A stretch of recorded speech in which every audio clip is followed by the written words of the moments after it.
Waiting for a green light. Here we go.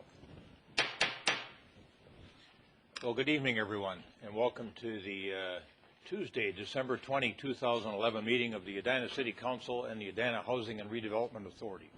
Roll call, please, Ms. Mangan. Member Bennett. Here. Member Brindle. Here. Member Sprague. Here. Member Swenson. Here. Mayor Hovland. Here. Excuse me. The first matter of business for us tonight is the approval of the agenda. Is there a motion to approve the meeting agenda? So moved. Second. So moved and seconded, we approve the meeting agenda. Discussion. All those in favor say aye. Aye. Aye. Opposed say nay. Carried. Next matter before us is the adoption of the consent agenda.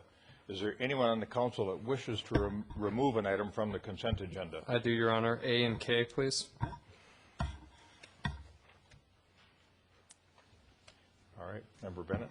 Yes, H, please. Anyone else? Your Honor, we'd like to remove actually 4F.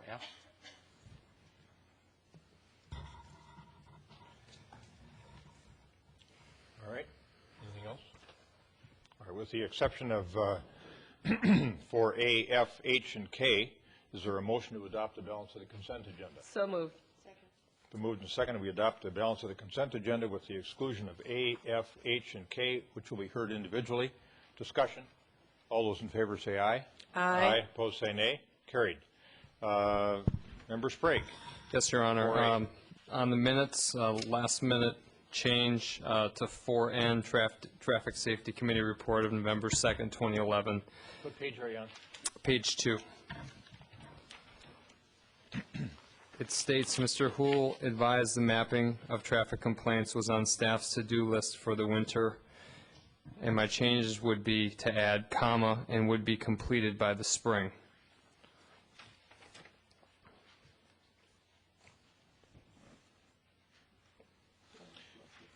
So I move the amended minutes. All right. Is there a second? Second.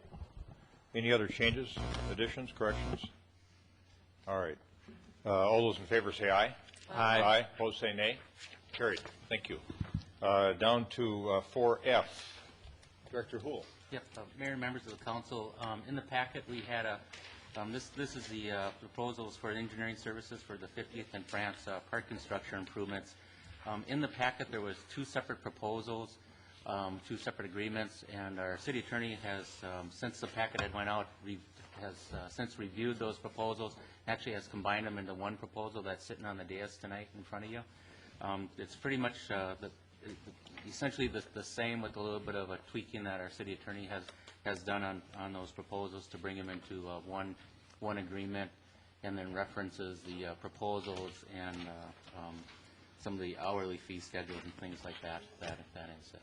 So that's, with that, I'll take any questions that you might have on that. Director Houle, I know I had corresponded with you about limitations on liability, and those questions have been addressed in the revised document? Right, I believe so. If I could go to Attorney Knudsen on it. If you look at paragraph 3, the amendments, A and B, they take those provisions out. And you're satisfied with the agreement as recrafted? Yes, Mayor, I am. All right. And you are, Director Houle? Yes. Yeah. All right. Thank you. Second. It's been moved and seconded. We adopt 4F, which is the engineering services agreement for the 50th and France parking structure improvements. Further discussion? All those in favor say aye. Aye. Aye. Opposed say nay. Carried. And then 4H, which is a resolution setting public hearing. Member Bennett, have that one? Yes. Thank you, Your Honor. I have had the opportunity in the last week to attend both the Transportation Commission meeting, which Member Sprague also attended part of last Thursday evening, and then also attended my second neighborhood meeting with a neighborhood of a street project that is not on this item for this evening, but will be shortly. And my concern is that there is time for the ETC to review the feasibility studies before they come to us. I think their input is very helpful. I know that they've been able to comment on some of the preliminary plans, but in these neighborhood meetings that I have attended, I've heard a number of questions being raised about sidewalks, bike lanes, street width, traffic speeds, and issues that I think are very helpfully addressed by, discussed by the ETC, and I think their recommendations are helpful to us. So my question is, with this timing and the regular schedule of the ETC, does this permit the ETC to see the feasibility studies for these two neighborhood projects? And if not, I would propose that a special meeting of the ETC be scheduled, the Transportation Commission, be scheduled for early January so that they have a chance to see the feasibility studies and tender their comments to us before that January 17th public hearing date. Are we looking at then amending the process that we use for street reconstruction schedule so that all feasibility studies for street reconstruction would be presented to the Transportation Commission? Can I comment on that? When we changed the ordinance, we allowed for this review by the ETC. Staff and the ETC were supposed to come up with a work plan for implementing that new direction. And it's my understanding, correct me if I'm wrong, Director Houle, that the ETC would review both parts of the process. That was the agreement reached between staff and ETC. In this case, they were not presented with the feasibility study, and so we have to account for that during this first year of the change somehow, either by changing the meeting date or by simply encouraging the ETC to call a special session, which I'm told that they could probably do, so long as the feasibility reports were provided in advance of that meeting. Director Houle, your thoughts on this?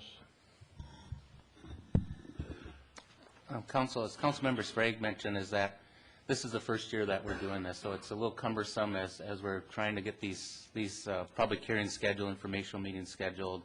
I'm trying to do a stop by the ETC with a full-blown feasibility study. We approached it this year that we were stopping by the ETC with the plans to talk through some of those issues, but as you know, as far as the feasibility study, you know, the written portion of the feasibility study, we weren't anticipating bringing it to the ETC. However, we could do that if we were allowed to call for a special meeting of the ETC, because the ETC meeting that week or that in January is on the 19th, so obviously would miss it. Yeah, I think in the future we'd like to come up with a process so that we could stop by to the ETC with a full-blown feasibility, but what we're going to have to do is back up our process or start earlier, which staffing-wise, we're going to have to talk about internally, because we utilize the same people that are out in the field building these projects on a lot of our projects. When they come out of the field in September, October, they're then now working on these other projects, so it's a real compressed timeline, and at the same time we're trying to get all this process done so that we can get out to bid and be ahead of other municipalities in the bidding competition, basically, so we get some good prices for our residents. So it's kind of a catch-22, but I think we can definitely try to schedule another meeting or a special meeting and try to bring these forward and see what comes out of it. Member Swenson. You know, if it's too cumbersome that the Transportation Commission meets on the third Thursday, the first Thursday of the month is almost always open. It may be a discussion with them, the possibility of moving their meeting night, and then that would keep their meeting at the beginning of the month, and then that would be helpful, I think, to Director Houle. So I would support a special meeting this month, but I would also support looking at changing the night that they meet. If I look at our meeting schedule, there's only one conflict in the whole year with that Thursday, first Thursday in December, and that's with Energy and Environment in, I don't know what month it is, but there's one month they conflict. Other comments from council members? Yeah, I would prefer, I don't want to gum up the complicated process that Public Works is going through. I just want to make sure that that stopover is scheduled somewhere within their process. And I think for next year, as Councilmember Swenson said, we can come up with a schedule that will work for everybody. We'll have a little more advanced notice from this year to next year. Sure. All right, so I think the council supports a special meeting Of the for ETC, the correct? ETC for purposes of looking at the feasibility related to these two projects. Correct. Yes, and you're, And then the only cautionary note I would have on changing the night is that our residents are very busy and they get accustomed to a certain night for planning purposes for the No. entire year, Could be a special session. Certainly was just going to, just for the special session. yeah, or just to ask them. Maybe it And let works them better decide. instead of having a bunch of special sessions. That's all I'm saying, too. Yeah. Let them decide. Absolutely. What they want to do. We should. No, I'm not dictating what Yeah. night they meet. So the direction tonight is that the ETC call a special session and that staff prepare a feasibility report in advance of that meeting to be presented. for the street reconstructions that cannot otherwise be considered before the meeting, the regular meeting date. Yes. You want a motion to that effect, I Director will- Rule? I move do that. it. Yeah. I'll second it. All right. Discussion on that motion. All those in favor say aye. Aye. Opposed, say nay. Carried. Now let's go back to 4H. Do you want to move that, Madam? I will move that. Thank you. Second. Moved and seconded, we adopt 4H, which is the Resolution 2011-132, setting January 17th as the public hearing date for two neighborhood street reconstruction, potential neighborhood street reconstruction projects, Countryside Neighborhood Street Reconstruction and Richmond Hills Park Neighborhood Street Reconstruction. All right, all those in favor say aye. Aye. Opposed, say nay. Carried. And then the last matter pulled from the consent agenda, Member Sprague, was 4K, which dealt with members appointed to the Neighborhood Identification Steering Committee. Yes, Your Honor. I see the names of 12 illustrious citizens here. Great job in bringing that together. I'm just curious about the work plan, the timing generally for the committee's work into 2012. I think that will be one of the first agenda items that, when the committee gets together, that we'll try and put together a proposal as well as a more formal process for the council to take a look at. Fair enough. So I will move this matter. Thank you. Good. We've got a motion and a second on 4K, which is the appointment of members to the Neighborhood Identification Steering Committee. Further discussion? All those in favor say aye. Aye. Opposed, say nay. Carried. Next matter on the agenda, I see Kathy here, and we have a proclamation that we need to adopt first, and we're going to let Kathy Iverson say a few words. Let me read the proposed proclamation. For Prevention Works campaign, December 20th, 2011 through January 2nd, 2012. Whereas over 500,000 Americans will die this year from alcohol, tobacco, or other drug-related causes. And whereas every person in the state of Minnesota is affected by alcohol, tobacco, and other drug use and abuse.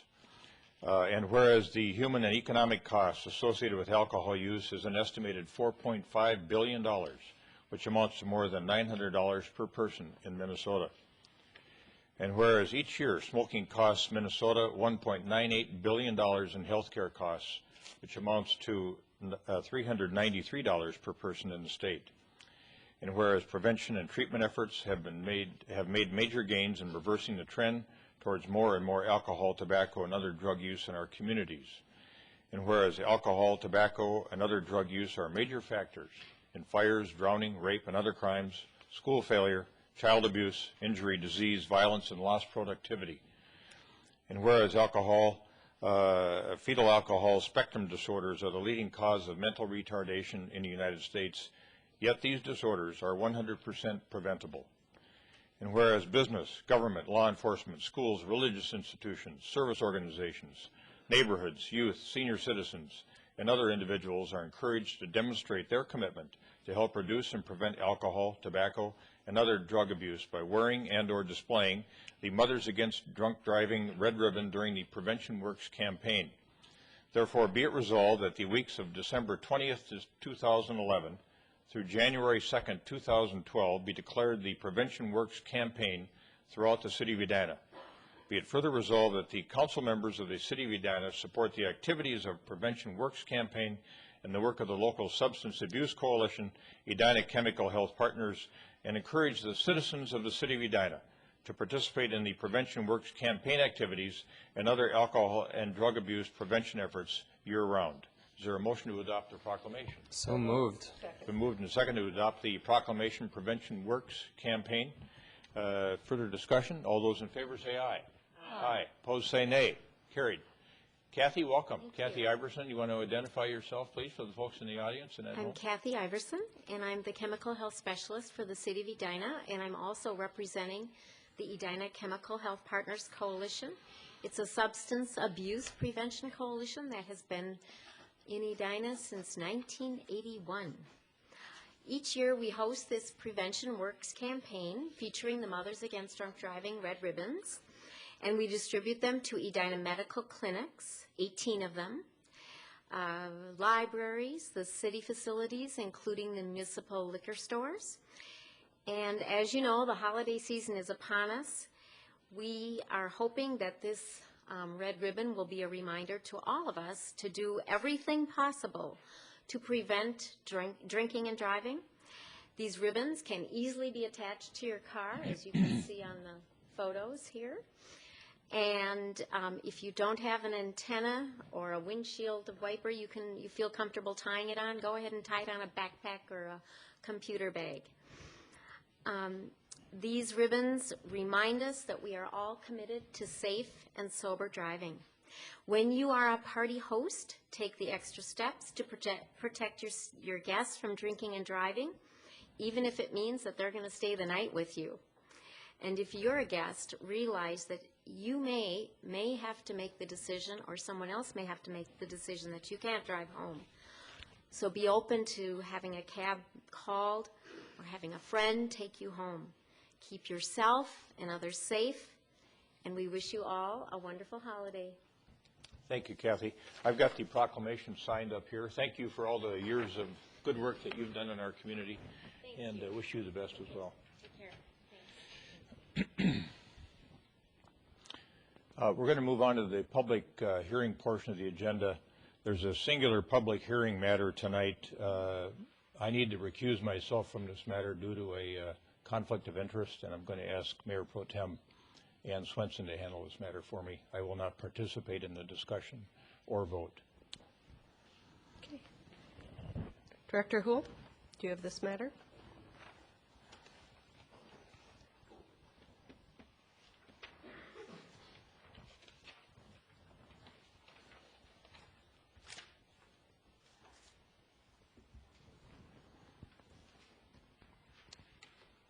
Mayor Pro Tem and members of the council, tonight we have a public hearing for vacating the drainage and utility easement located at 5023 Nob Hill Drive. The reason for this vacation or request for vacation of these drainage and utility easements is that on November 1st of 2011, the City Council approved the lot line location between the two lots, the one at 5023 and the lot to the north. The easements that were platted with the original plats were not relocated on November 1st.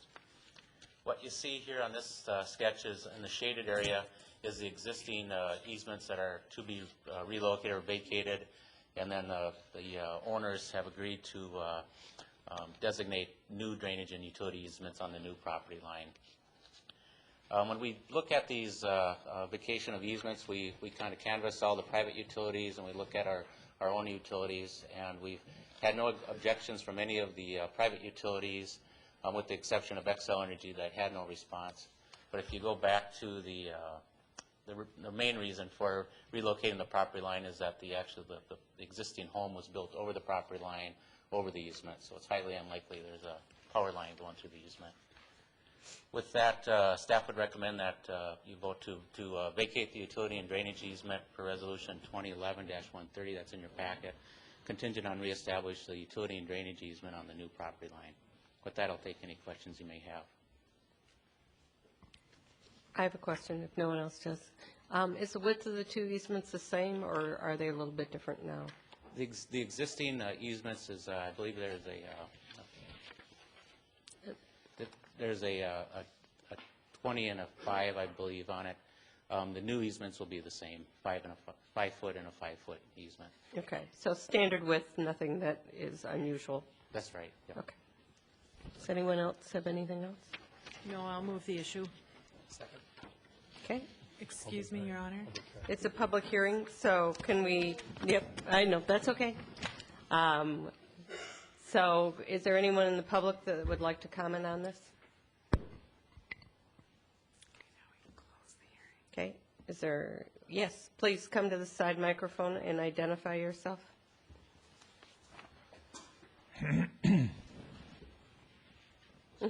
That'll work.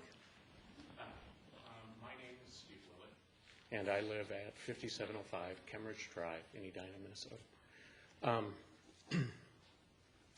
I apologize because I came in late, but I understand that we're discussing an easement around a property at 5023 Knob Hill Road. Is that correct? That is correct. What I'd like to do is offer, for the benefit of the people here, a little bit of a story about that property and about the man that owned that property, and I think it's relevant. There was a man that was murdered in a bedroom in that house, or should I say he was shot in that house. And the Edina police investigated that, and it was under the time when Mike Satari was here.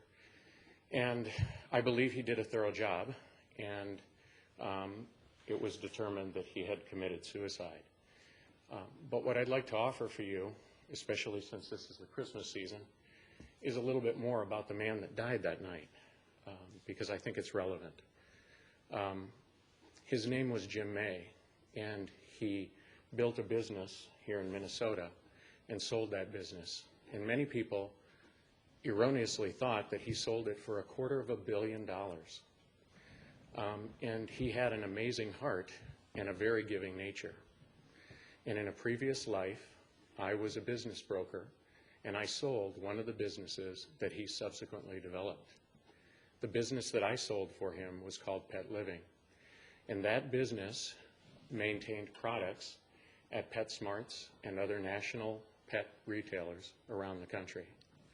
He also had another business, and installed in the furnace plenum of his house is a very unique design. It was a company that he started called Breathe Clean, with the intent of creating an immune system for a house, to create for people that suffered from allergies or debilitating diseases where they could not afford to be exposed to germs and things like that, almost a hospital-like environment where ultraviolet rays would be used to clean all the impurities out of the air system and the ducts. And 2 of those systems are installed in the house at 5023 Knob Hill Road.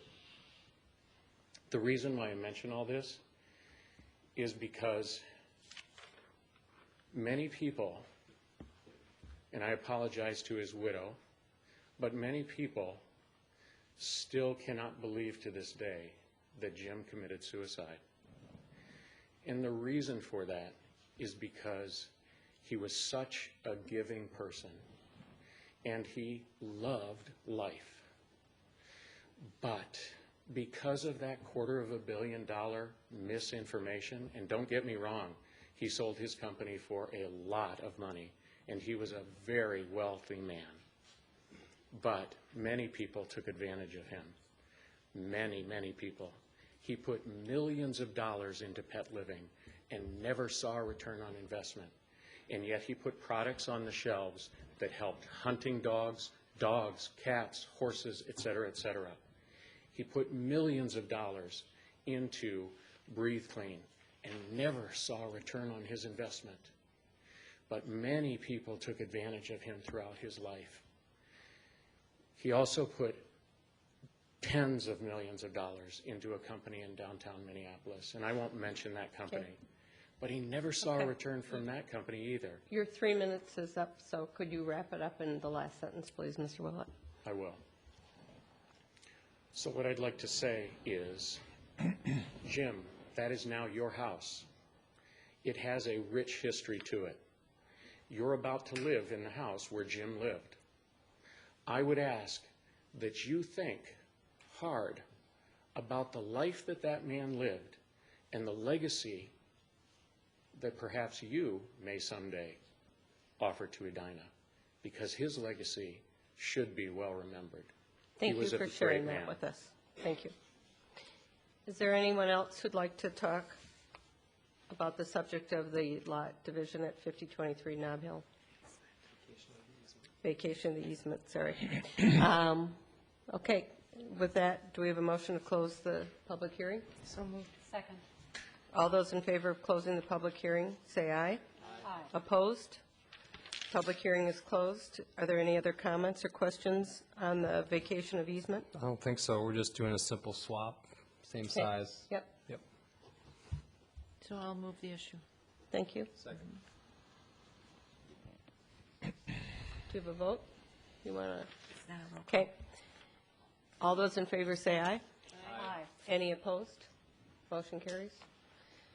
Your Honor, you're back on. Thank you.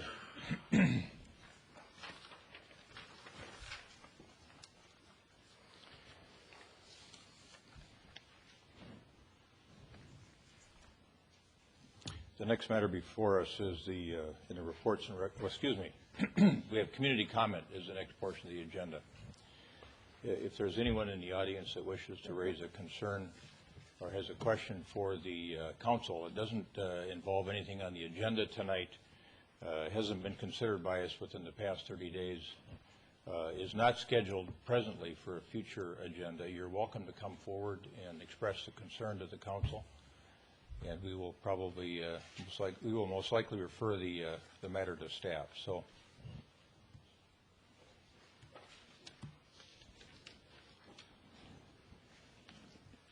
Bill Glon, 6634 Normandale Road.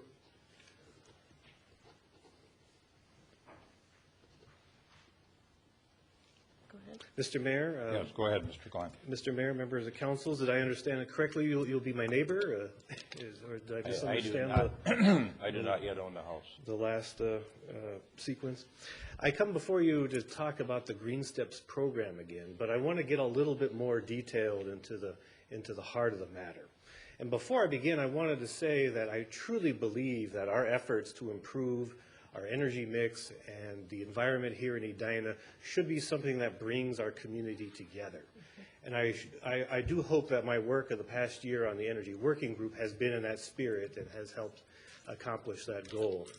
But getting back to the Green Steps program, for those of you who aren't familiar with all the details of it, it contains 168 recommended actions that it proposes that cities can choose among to gain recognition for their efforts on behalf of energy and the environment. First of all, I think the city should be doing this anyway without any kind of recognition, but the city has chosen to join this recognition program. 168 different measures that could be taken. I know the city had completed some of them before the matter was even taken up, so you were already well down range of efforts to improve the environment and energy before you even joined the program. But my concern is about the Green Steps program. I covered some of my general concerns at the last appearance at this podium, is that some of these measures, some of these 168 aren't uniting the communities, they're dividing the communities that participate in the program. I'm not going to rehash the discussion on the wood burning issue, except to say that this is not the only community that's taken that up, and it's been very controversial where the banning of wood burning, which is one of the 168 measures recommended by the program, has been considered, been highly controversial. You'll be familiar with the efforts of Maplewood to organize their trash system and how controversial those have been. I would urge you that, I would recommend that you not take that up. And finally, the Complete Streets program. I know it's very popular, bicycling and the pedestrian improvements, but there are a number of problems when you put pedestrians, bicycles, and automobiles sharing the same physical space. And I encourage you to be very careful. That's been controversial and very divisive in Minneapolis, in St. Paul, in North St. Paul, in St. Cloud, and many other communities. So we should look for recommendations and actions that bring our community together and not actions that divide our community.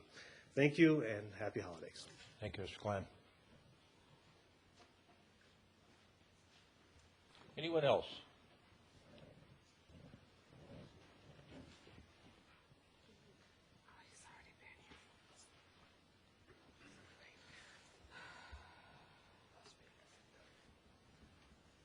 Mr. Willett, I think. Mr. Willett, yes, 5705 Kemmeridge Drive. And the last time I was up here, I failed to tell you that I am an ordained pastor, and that's relevant to how I end this, why I came here tonight. Mayor Hovland, City Council members, City Manager, Mr. Knutson, Attorney Knutson, and citizens of Edina, my name is Steve Willett.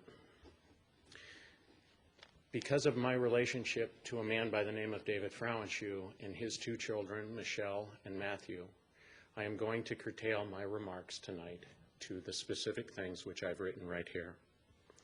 Specific acts of vandalism done to Edina churches in 2010, events related to these acts, as well as the apprehension, incarceration, and likely conviction of an individual claiming sole responsibility, has caused concern for the safety and security of myself and my family, and should cause deep concern for all Edina residents. Shortly after the vandalisms occurred, two former graduates of the Edina Police Citizens Academy offered to help find the parties responsible. I was one. This was based on public requests for assistance in newspaper articles. We also secured over 16 other graduates who were willing to assist. However, the Edina Police discouraged our attempts to help and told us not to get involved. Still, our casual efforts confirmed that these acts were done by someone around 6 feet tall, right-handed, and very likely a male. This spring, I stood before over 300 men at Wooddale Church in Eden Prairie and took personal responsibility for these acts of vandalism against God's houses of worship, and I challenged everyone there to do the same. At the time, there was no indication that the responsible parties would ever be caught. A 37-year-old Edina man was subsequently arrested and confessed. I offered to pay for all legal representation for this man, believing that he was not acting alone or even aware of what the markings he put on the churches meant. He has been kept away from the public since his arrest on June 17th. On October 3rd, I met with a man outside Washington, D.C., that I hoped would take a personal interest in helping expose the real reason and truth behind these vandalisms. On October 7th, I placed a 911 call to report erratic and dangerous driving near Highway 169 and Macaulay Trail. My son was in the car with me. Edina police came and took the driver to a detox facility in Plymouth. Drug paraphernalia was found near the driver's vehicle. No police report exists showing charges of DWI or DUI, and the evidence was marked for destruction. Mr. Willett, I'm going to have you wrap up. You've had after a private, if I could, I'll read faster, but I would really like to finish this. Mr. Willett, we try to make sure that everyone gets equal time here, and 3 minutes is the equal time that everyone gets. I know you have allowed more time in the past, and I apologize because I'm reading slowly. I'm not going to allow more time tonight. Okay. How much time do I have left? Did I see the light come on? You have an opportunity to give me one wrap-up sentence. What's your concern, so that we can refer this to the police department or wherever it needs to go? After a private meeting with former Edina Chief of Police Mike Satari, I decided to contact the Attorney General's office and the Edina City Council. On December 5th, just before returning to Washington, D.C., I sent a letter to the Minnesota Attorney General's office requesting that they intervene in the interest of the public. I also requested that the Bureau of Criminal Apprehension begin an investigation of the Edina Police Department's handling of this matter. I have another letter, and I would like to close with this prayer, if I could. Mr. Willett, your time is up. You can submit anything you want, including your prayer. Hand it to the clerk, if you would, please, and we will take it all under advisement, and we'll take a look at your written materials, and we'll refer them to staff to deal with them. And someone will be in contact with you relative to your concerns. Thank you, Mr. Willett.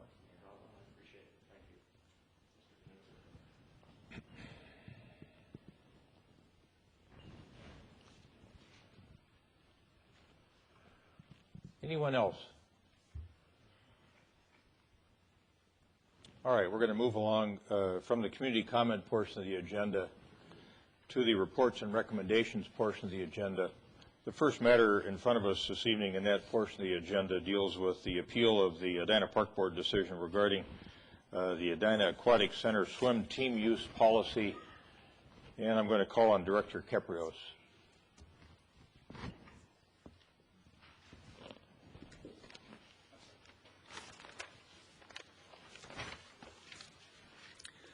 Good evening, Mayor Hovland and members of the council, and happy holidays. This matter in front of you is an appeal from the November 7th Park Board meeting, an appeal that's been requested by the Edina Swim Club. As I outlined in my report and recommendation, it is the advice of our city attorney that we honor the facilities use policy contract that we currently have in place, so that we are not going to be held guilty in breach of contract. Outside of that, I believe I covered it in the R&R. You have a lot of input from both parties, as was requested, to submit in writing.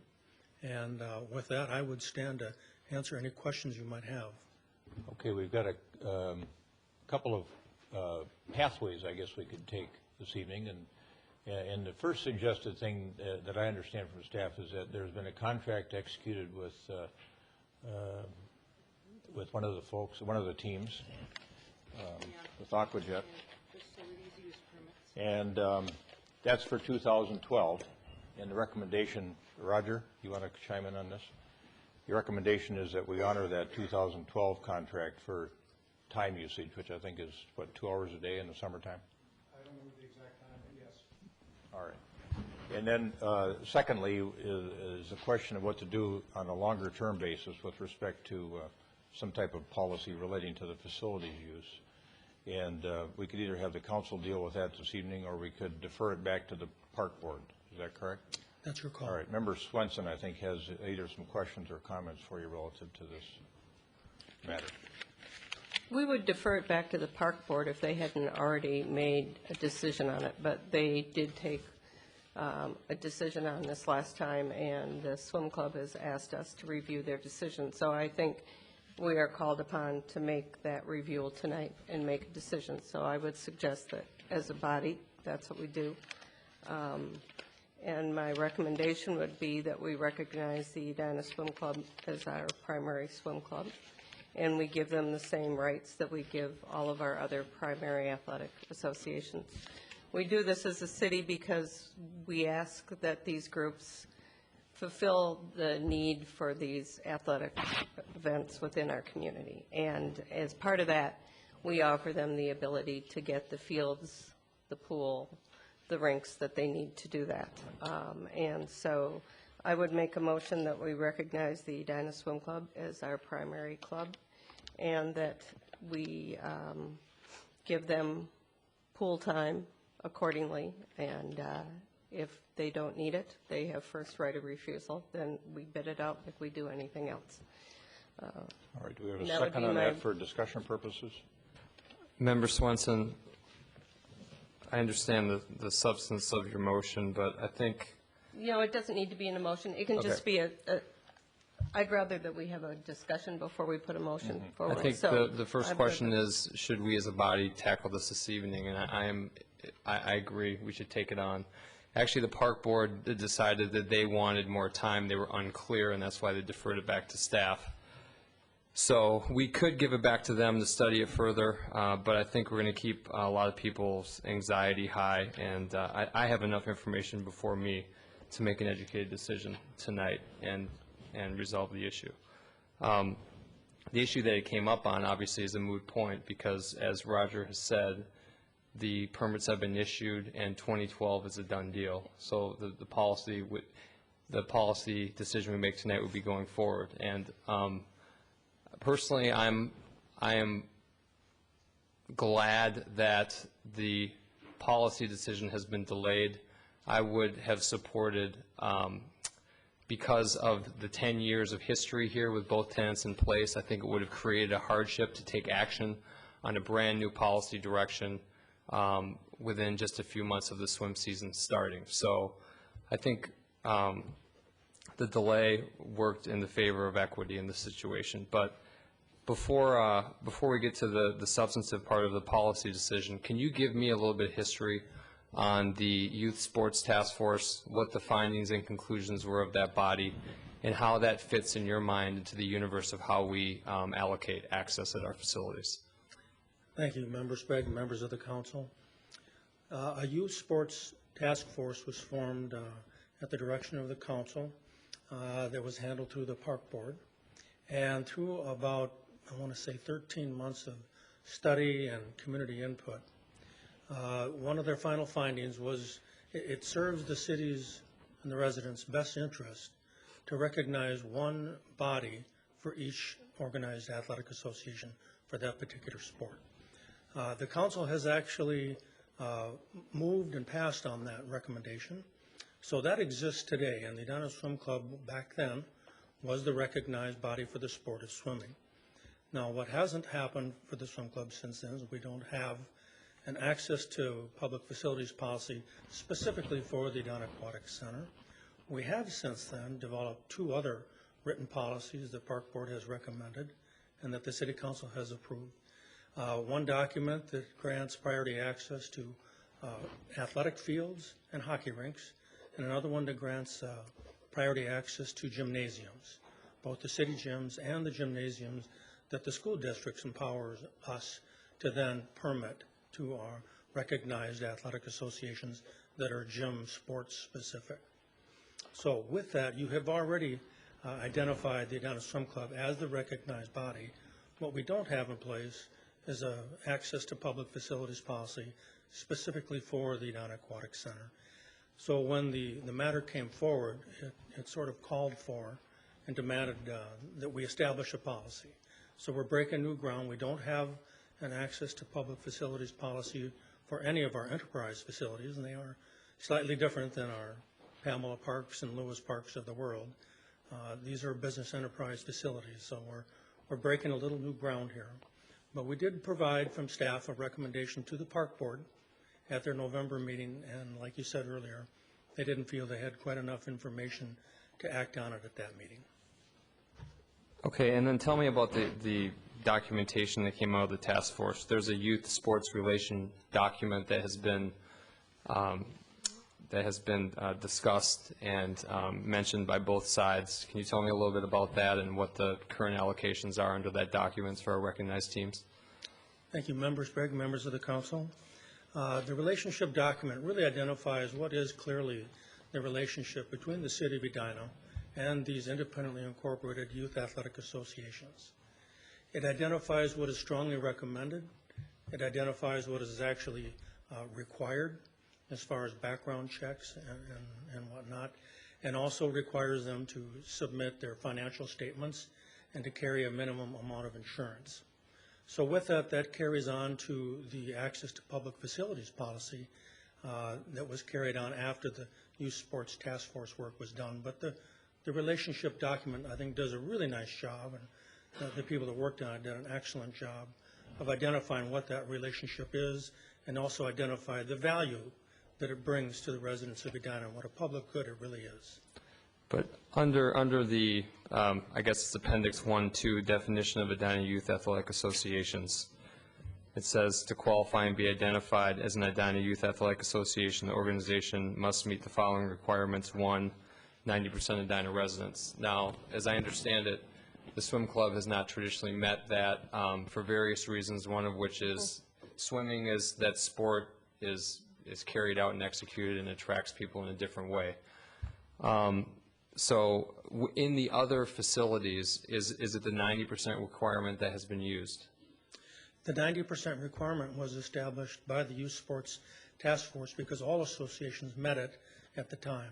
Since then, here's 6 years later or so, the swim club does not meet that requirement at the present time. They're more closer to a 75%. But all the rest of the associations do live by the 90 percentile. And in your recommended use policy, you have the recognized resident team is requiring 75%. If we went that direction, would you also suggest altering the original document so that we have internal consistency within our association system? Yes, Member Sprague, members of the council, if that were the direction the council wanted to go to adopt a 75% requirement for the swim club, we would go back and change the requirement that was recommended by the task force back then. That would go hand in hand. In my view, one of the main reasons staff came forward with just this recommendation of 75% when it was brought to the park board, it seems to be in keeping with best practices of other communities and the way the swim world has evolved. You certainly have the authority to keep them and make them live by a 90%. I'm not sure how that's going to affect their program, but it seemed to be in keeping what the rest of the swim world does. I guess for me, separate and apart from the percentage, is that our documents that are creating these associations are internally consistent and allow us to maintain the principle of one athletic association per sport. I don't want to leave a document out there that's putting us at risk down the road of protecting that principle, which has worked so well within the athletic associations here in town. Member Brindle, you were on that youth sports task force, as I recall. I was, and how we came up with the 90, I think, is important, because it wasn't a formula or a calculation at all. It was just over the associations we were looking at, which were all of the associations except swimming. And ice skating. You had two. Yeah, and actually, ice skating, yeah. Because But the residency percentage in those associations was 90. So we said 90. It just seemed to be, all right, we'll set it to what the population is and likely to remain, and therefore we kind of protect our resources and serve our community. Now, if it had been 75, then our number probably would be 75 instead of 90. We didn't spend a lot of time on what the number ought to be, because we just took it from the data we had in front of us. But I do feel, just as a final comment in this comment, that the aquatic center and the ice arena and the golf course are different. They're just different beasts. They need to be handled differently than the fields and the gyms, just because their demand is from a different type of user. Other comments? Okay, I'll go on. Sure. In looking at this, I will say that I'm anxiously awaiting what Member Sprague has as a resolution. I do not see it as my particular job nor our job as a city council to resolve a dispute between two organizations trying to figure out how to manage the 2 hours that are at odds at the pool. Our job is to manage the use of the pool and to protect that resource so that, and maintain that resource so that it's as good as it can be. But getting involved in the legal wranglings between two organizations, I don't see that as our job at all. And so if it does become our job, certainly I'll think about it, but I don't see that as our purpose. Our purpose is policy making and not deciding who gets the 2 hours. So let's see here.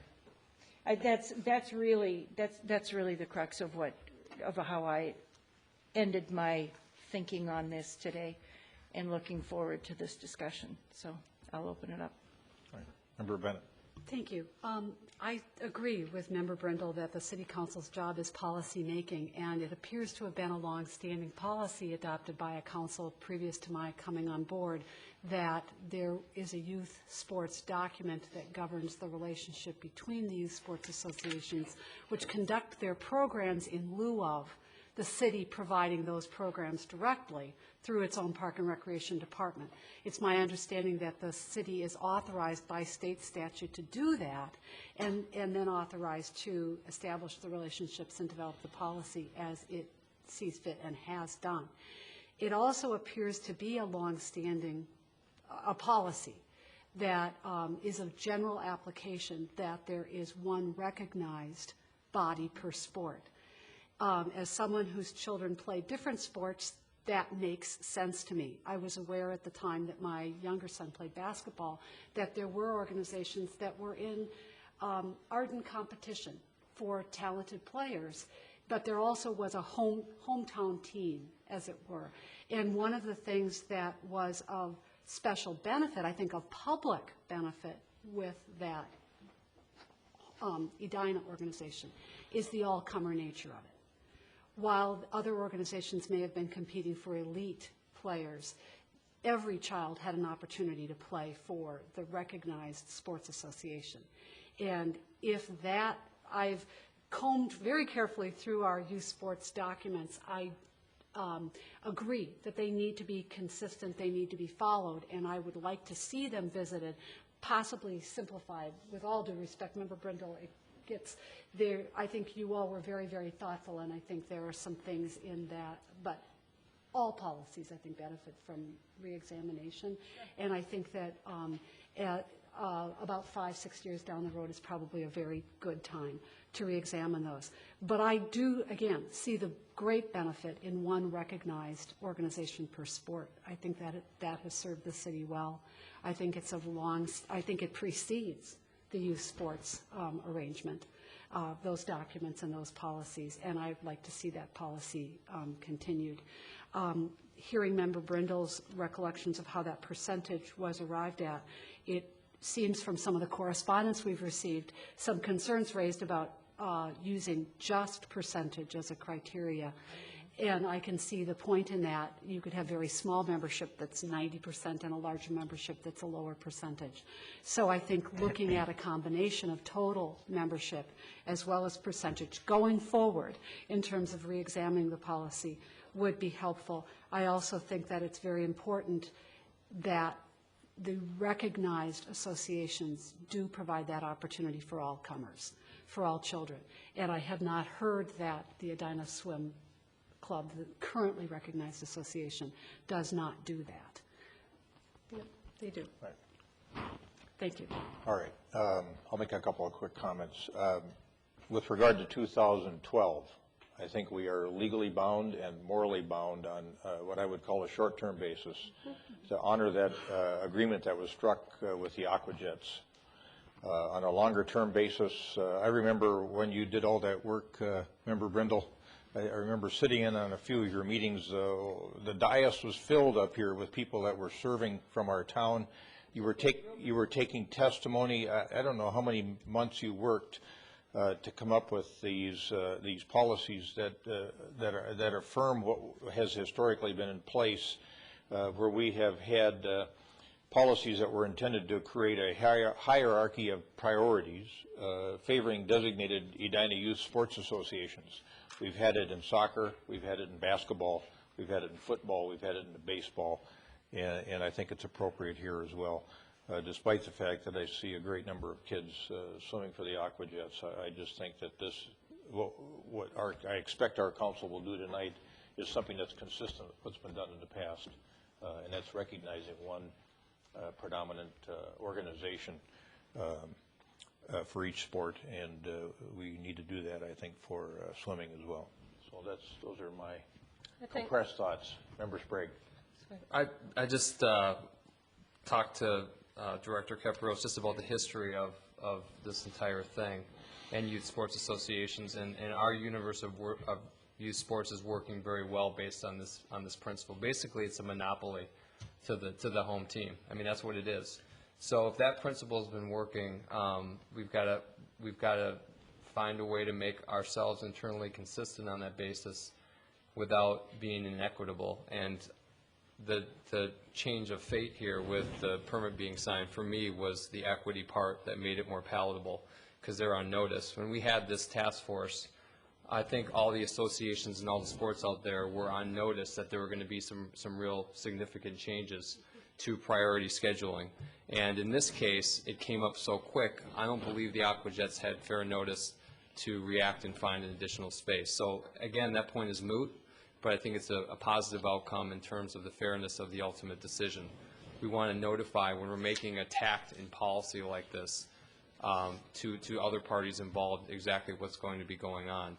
So to maintain the principle, what I see happening is the Youth Athletic Association document needs to be changed to allow for the 75% residency requirement that the Aquajets have met historically. And again, I'm sorry, Edina Swim Club has historically met. And that, I don't believe that that's arbitrary. What we're doing is we're doing the same things we did for the other associations, and we're trying to set the floor at which they can meet their minimum requirements and maintain the rights and privileges that go along with that. So we want it to be a realistic floor percentile. I believe the Edina Swim Club has endorsed that percentage and feels that that's something that they can meet, so we don't have to come back and revisit this again. So again, we have to redact the percentile requirement in the Youth Athletic Association relational document, and then for the facility policy, what I would do, I found this document to be too cumbersome. I would simply model after the priority use of Edina scheduled outdoor athletic facilities policy, so the policy for the outdoor facilities. And it simply says, priority 1 is city programs, priority 2, youth teams that are members of one of the following independently incorporated youth athletic associations currently recognized. Then I would put in the Edina Swim Club. And then what it does after that is it restates what's in the relational document. All of the above nonprofits must follow these guidelines, and that's where you see the percentage requirement again. So there we would be internally consistent. Possible language for the redaction of the relational document, it might be to say that to qualify and be identified as an Edina Youth Athletic Association, the organization must meet the following requirements. Maybe you say 75% Edina residents for the Edina Swim Club, 90% for all others. And that would be the change. And after that, you can replicate that change in your other facility policies that are already out there for the fields and for the gym. Okay. Since it seems there's a recommendation here that we, for the park board part of it, that we send back the whole use agreement just to have you look at it and clean it up. Can I then just for tonight give you this motion that the Edina Swim Club is the recognized swim club, that they have to meet a 75% resident requirement, and that the aquatic center is included in facilities that we give priority to? Yes. Those three things, and then if that passes, then the rest of it can go back to park board. I think your direction needs to be more specific on what we're doing with the documents. So I think a motion might be that it could be staff, it could be park board. I think staff could do this. I don't think these are major changes. We're just figuring out some wording, and they come back with a recommendation to us. I think these are two motions. So I would recommend, my motion would be that staff edit the Appendix 1.2 relational document to accommodate a 75% residency requirement for the Edina Swim Club and 90% for all others, as well as coming up with a new policy for the aquatic center that basically mirrors the policy used for the outdoor facilities. Is that clear enough direction? And that document would include the language that the recognized swim club is the Edina Swim Club, and it would include the 75% requirement because that would be referenced from the relational document. That's how they do it in the policy. Let me go. Member Brindle, you spoke up about two motions, and maybe that's what you were trying to do.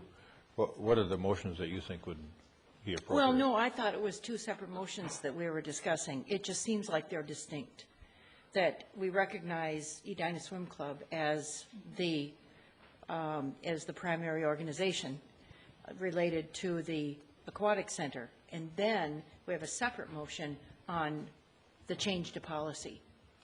I see them as two motions, that's all. I don't see them as one being tied to the other. It just is cleaner in my mind to have them be two motions. I'll turn to my other two attorneys on the council. I share the desire for internally consistent policy. I'm not necessarily at the point of making it. I have complete support for a motion that the Edina Swim Club be the recognized youth sports association in that sport. And in fact, went to the city's website today and confirmed that, yes, the hyperlink is there. And there's an explanation what those organizations are on the Park and Recreation Department page of the city's website.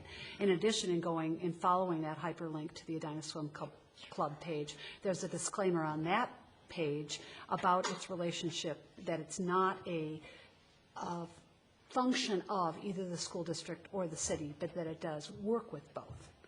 And I think that's really clear. That part's really clear. I think that I understand that there is a park board working group working right now on some of the issues that we're talking about. I don't know that they're actually looking at the youth sports agreements. And I think that they're, again, 5-6 years of operation is a really good time to look back on something and see what's working and what's not. And it also strikes me that with the hockey arena also not covered by the existing policies, I would like to know more and would like not to take up time tonight knowing more how that works for our hockey association, which I would think is probably in a position similar to the swim association, which is that there is except I've been thinking about this all day and this evening, is there are outdoor facilities and indoor facilities. What I'd like to know is what the policy, what gets used at the arena. Is there a model for what we are doing here, or is there not a model? And that goes to the question of consistency that Member Sprague raises, because we want to make sure that we are consistent across the board, again, recognizing that really important base value that we have one recognized association in each sport. It just, again, in lieu of the city providing that activity directly. Except that you have one team that only has one facility available to it that is a city facility, which Right. is the outdoor pool, and where hockey has all the outdoor rinks and Bremer. So they're Okay. a little bit different. Sure. Director Caprios, I asked you about this over the phone. Now, you don't foresee a need for policy at the arena or the golf. I mean, we talked about this. It's just not in the foreseeable future, correct? That's correct. Member Sprague, members of the council, we do not have an access to public facilities policy for any of our enterprise facilities. What's unique about the arena is there was a demand to come up with a commitment from the three main user groups when the arena was first built back in 1964. And that is from the figure skaters, the high school program, and the hockey association, that they would buy the ice to fill the time so we wouldn't end up with a sheet of ice that didn't get used. And other than that, there really is no written policy as to who has priority access to it. I'd be a little gun shy to try to come up with one. There isn't a need right now to have one in our view. Sure, understood. The residency requirements for the figure skating could throw this all out of whack. So it's a little unique. We're running it like a business, like we have from the start, and until it is in need of a policy, I guess from a staff standpoint, we would prefer there not be one. Could I ask a question, Director Caprios? If we can find our action tonight to recognizing the Edina Swim Club as the youth sports organization having primary access to city-owned swimming facilities, would the park board then be able to handle the rest of this matter in due course here to determine the percentages that would be appropriate? Or is that some action you require from us as well? Okay. Mayor Hovland, members of the council, I think ultimately we need you to rule on that. If you would like us to bring it back to the Park Board for further discussion, we'd be most happy to do so. I think what I'm hearing is there seems to be a desire to, being that the swim club has evolved to a 75%, unless I'm not reading that right. They were about at 75% when Mary was doing her work, actually, Okay. on the youth task And force. they didn't see the need at the time, so no policy was drafted, and hence we have a very divisive situation because of it. So that's why I'm leery about waiting to extend this even further. If we have a clear direction, even if it's a percentage direction, then we can kick it back for the actual language to come back. And I'd be comfortable with that. And I would, if that's a motion that you made, I would second that. Restate the motion. So the motion would be that we recognize the Edina Swim Club as the, how did you say that? Yeah, I said the youth sports organization having primary access to city-owned swimming facilities. And that the relational policy and access policy be developed that recognizes 75% residency requirement?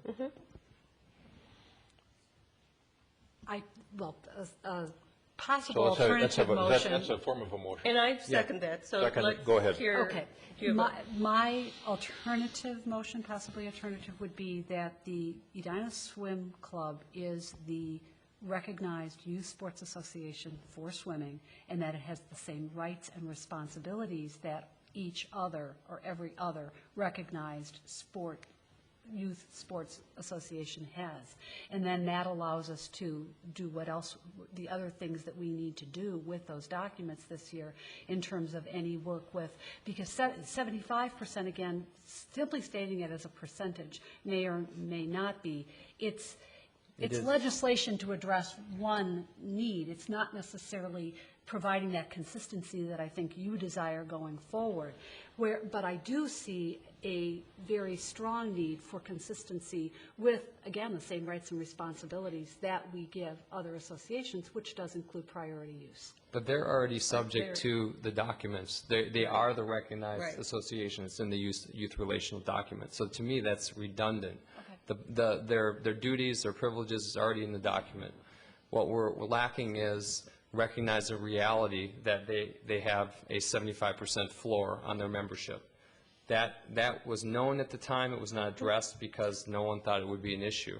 Now it's an issue, hence this room full of people, and I think the clear direction is we're simply recognizing what already is, that they maintain the floor of 75% for their residency requirement, and that be included in a redrafted youth relational document and a redrafted facility policy to govern the aquatic center, modeled after the outdoor policy you already have right now. And that's clear enough direction. Everyone goes home and knows what's going to happen in 2013, and we can all move on. And one question before we go forward. Now, does this preclude AquaJets from taking that PM time in the future? Can they still have the ability to take up that time if, as I understand it, the swim club doesn't take that evening time right now? Would that still be an option? Member Sprague and members of the council, the way they would play out is the Edina Swim Club would have the right of first refusal. If they choose not to take that evening time, we would then probably make it available to the AquaJets. But historically, they have not taken that evening time. Is that correct? That's correct. Okay. So there's still some possible access for these kids to get into the 50-meter pool. Yes. Okay. That's my concern. Member Brindle and then Member Bennett. Member Sprague went where I was going to go, but I'll carry it just a bit further, and that is there are other organizations that rent pool time. Martha Burns Swim School is maybe the third of three or the third of however many. By designating a primary organization for the aquatic center, we're not pushing Martha Burns away, or She runs our Learn to Swim program. The Edina Swim Club used to run it. It's a program that's been there. Well, I understand forever. that. I just want to make sure that we're not pushing other organizations away. When you say first right of refusal, let's say that an organization comes in and wants that 6 to 7 o'clock slot. what would be the procedure then? Would you then call the Edina Swim Club and say, we've got somebody who wants the 6 to 7 time slot, do you want it? And if they don't, or how would that work? Member Brindle and members of the council, the way these enterprise facilities, the way I envision that they will continue to work, is we do what is expected as far as a good business model, what people get for good value out of their season passes, continue to offer the business of providing learn-to-swim lessons, and whatever's left over, we would then open the door to your recognized swim club, and whatever they chose not to take, then we would open what's left to competing swim clubs. Member Brindle, in the outdoor athletic facility policy, it says priority 1 city programs, priority 2, yeah, so if we modeled it after that, we'd be covered. We wouldn't displace anything that's going on from the city level. Yep. And it would just allocate that discretionary capacity beyond that. I understand that. On Appendix 1.2, Edina Swim Club is listed under Edina baseball, basketball, girls athletic, hockey, soccer. If Edina Swim Club is listed here, why do we have to designate them as the primary organization? That's what I'm saying. I think that's a redundant. Right. Probably redundant, Yeah. but it links them with the ability to use the facilities, which they haven't been linked with before. If we want to reaffirm that in the sentence, I'm fine. Let's get to the meat of the matter, though. It's what are we going to do going forward with the allocation of the time. And that's where the direction on the percentage and developing the 2 documents to reflect that comes in. Okay, so we're back to our motion. Yep. Right. Would someone care Further to restate the motion? Further discussion? No. Will someone Yep, restate the motion? Member Sprague, you want me to read the first part of it? Or you want to take the whole thing? So we're moving to recognize the Edina Swim Club as a recognized As a sports, youth sports organization having primary access to city-owned swimming facilities and to direct staff to develop an edited relational document and priority use policy that reflects the 75% residency requirement for their priority use. All right. Everyone understand the motion? Yep. Do you want to change recognize to reaffirm in that first sentence? I will accept that. Would that be less redundant? I will accept that friendly amendment. I'll accept the change as second.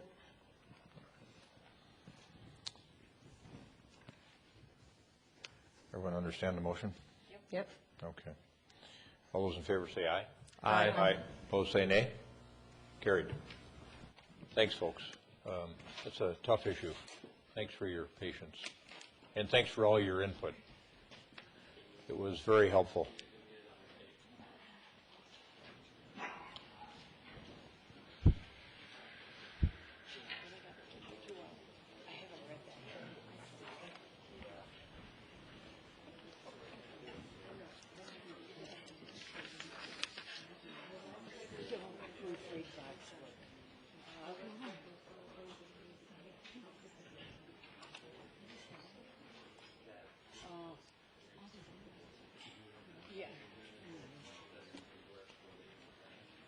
I sent a couple of emails myself.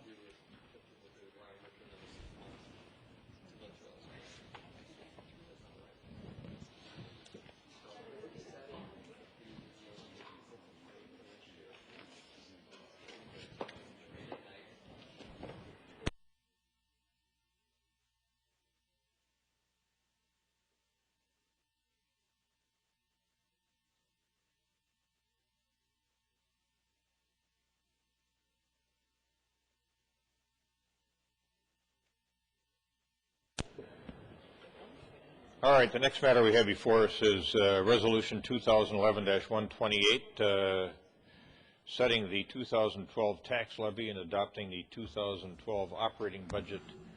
Manager Neal, is Director Wong going to handle this matter? Or I'm going to Mr. give Rogers? the presentations. And all right, they'll very be done. good. Do you want to wait for them to come back in, or do you want me to go ahead and I should go ahead? I think you can go ahead. Okay. This is a presentation that I gave to the council last Thursday, and it summarizes the 2011 Citizens League workshops that we held earlier this year. Those workshops were a new feature in our budget process. They occurred on November 1st at Arneson Acres, at November 2nd at the Community Center. The Arneson Acres meeting was in the morning, early morning. The Community Center meeting was in the afternoon. On November 3rd, we met at the Public Works Parks Maintenance Facility in the evening.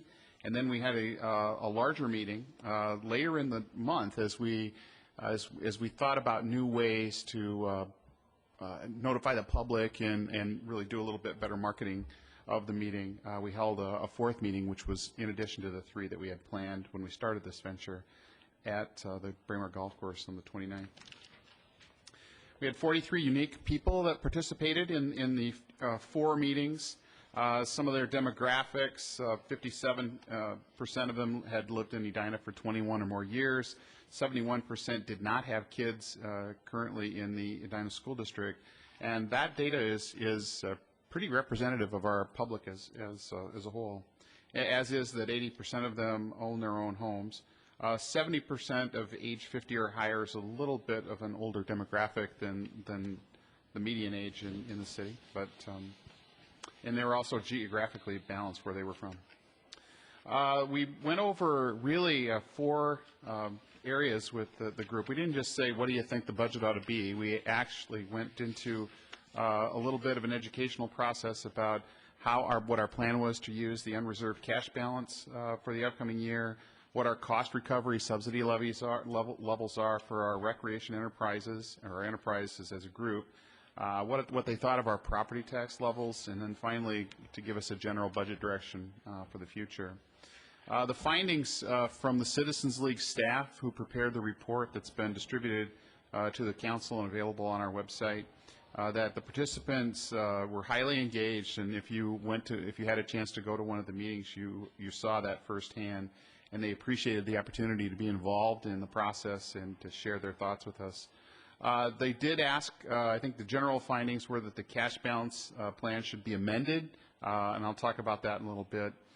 They also were interested they were also expressing support that our city enterprises ought to be more self-supporting. Finally, they gave us the feeling that property taxes were reasonable, but also that they are reasonable because we have a long history in the community of fiscal conservatism. And finally, they appreciated the quality of life in Edina and wanted it to continue. So first of all, in engagement levels, there was great discussion. We had very good facilitation of the meetings, and I think that was a key to their success. We also had the opportunity to use the preference voting tools, and residents liked that as well. We did ask them if they would ever do this again, and 95% said that they would do it again and that we should do it every year. The cash balance plan, and just a reminder about what that was, is that we had essentially $2.5 million of unreserved cash balance, and we had proposed to you how we would invest, how we would spend it, how we would invest it, and most of it we put into property tax relief in terms of early debt retirement. But 28% said the plan was the right plan, 38% said it was about right with some minor modifications, and 33% said it needed significant changes. There's pretty good support for the prepayment of debt and the idea that this kind of one-time money should be used for property tax stability. They did like that. They had some skepticism about the technology investments and the CIP spending because we didn't have, city staff didn't have a very good explanation about what the ROI was going to be on the technology investments, and also that we couldn't point to specific capital projects that would be enabled with the $700,000 of additional CIP spending. And one of the ideas that got discussed at more than one of the meetings was, why do you have to spend it? You don't have to spend it. You can keep it as a revenue, spend it later when you have a better plan. Enterprises, there was support for higher cost recovery rates, and this is something I think affirms a council direction to staff. But they were concerned about user fees and their impact on access.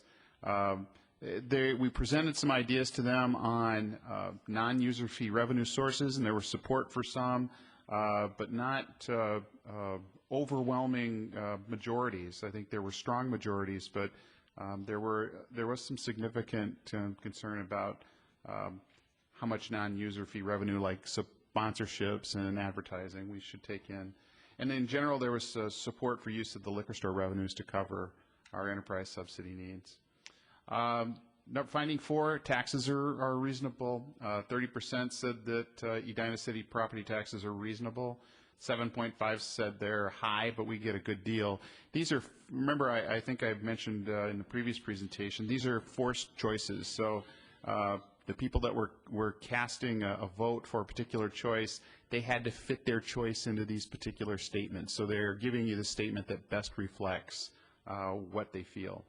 20% said compared to other cities, we get a great deal. 27.5% said reducing taxes, we ought to try to reduce taxes without reducing services. And 10% said we should reduce both services and taxes. In terms of quality of life, 11%, this was the question where we asked them again to kind of force their choice into a particular statement that best reflected their wishes. But this is the general advice they gave to the city and to the city council about how they think the budget ought to be directed in the future. That we should avoid property taxes, 11%. 35% said we should maintain quality services and amenities. 27% said focus on rejuvenating Edina, and 24% said make city services more cost effective. These conclusions, which are, I would say, are my conclusions, it affirmed the council's direction regarding the enterprise operations and management. I think the council has been supportive of giving staff a fairly clear direction that you would like these enterprises operated in a more self-sufficient manner, that we should continue studying them, and we should improve the way that we manage them. Number 2, that we should conclusion is that we might consider a way to restructure our CIP, and maybe this just means the way that we talk about it and explain it, because it was difficult to explain to citizens who were there and wanted to give us their feelings how we do our CIP and how we prioritize among projects, and what would happen if we had less money or what would happen if we had more money. So that was something. In terms of the IT investments, more analytical rigor so that we could give a clear response to the question about what's the ROI going to be if you have a new payroll system or HR management system, and why not keep doing what you do now. Number 4, I think this was important, but participants, I thought, understood and supported what I call the Edina value proposition, that that they have a high quality of life here. They understand that that has a cost to it, and as long as that cost is a good investment and produces high quality of life and produces good investments in real estate here, that would be judged a success. And finally, it was a good process, and people thought we ought to consider it again, and I think we should too. And that's the conclusion of that presentation. Good. Thanks for making that presentation. Member Sprague. I just had a comment on that conclusion about more analytical rigor for the IT. I thought it was more that they needed more description of the enhancements. Yeah. Not that we weren't analyzing our needs correctly, we just didn't communicate them in specific enough detail, and there's a difference. Okay. I think that's fair. I think we didn't, and that's on us, and it was particularly on me. I didn't think that I did a particularly good job of explaining what we were looking at and how much it might cost and what the potential benefits might be. That being said, some of those systems are pretty dry. I mean, when you're talking about the human resources, so you may have gotten the same response, but that part we can control in terms of the clarity of the message. So it was good advice. I took it as good advice. Member Swenson. You would get my endorsement for doing it again next year after you've done the process. And I only attended part of one. I know Member Bennett was probably there for almost all four. But the feedback I got from her and what I saw happening made me think that it was something that I'd like our residents to come to expect, because I think when they come to expect it, then their attendance will be on a more regular basis. So I would advocate that we do it again next year. Thank you. Member Brindle. You know, an idea for next year, and the dates just happened to fall where I wasn't able to attend. But in the past, we've had some town meetings in the 4 quadrants of our city, and this might benefit from following that model as well. So you're a little closer to where people live in the different quadrants, and you get maybe a different mix of people each time. Member Ben. Following up on Member Brindle's comments, I think one of the things that worked with those quadrant meetings is that they were focused on something. Everyone was invited on whatever night was convenient. And so while I definitely support moving the location around as was done, but sort of stayed, I think, south of Highway 62. Nope. One of them was, let's see. No, I think that's right. Well, one was in the ECC. So two. Yeah. In any event, moving the location around, I think, helps. Moving the time of day around, as was done, I think was a very good thing as well. We can't know, with someone with school-age children, for some people evening is more convenient, for some people daytime is more convenient. And I thought, I think excitement will, or anticipation will build. I think knowing that something is coming, we'll have a little bit more time to plan it next year. But all of that, with whatever challenges we had in the planning, I thought it was very, very, very well done, and very much appreciated hearing from residents at each and every one of the meetings. Good.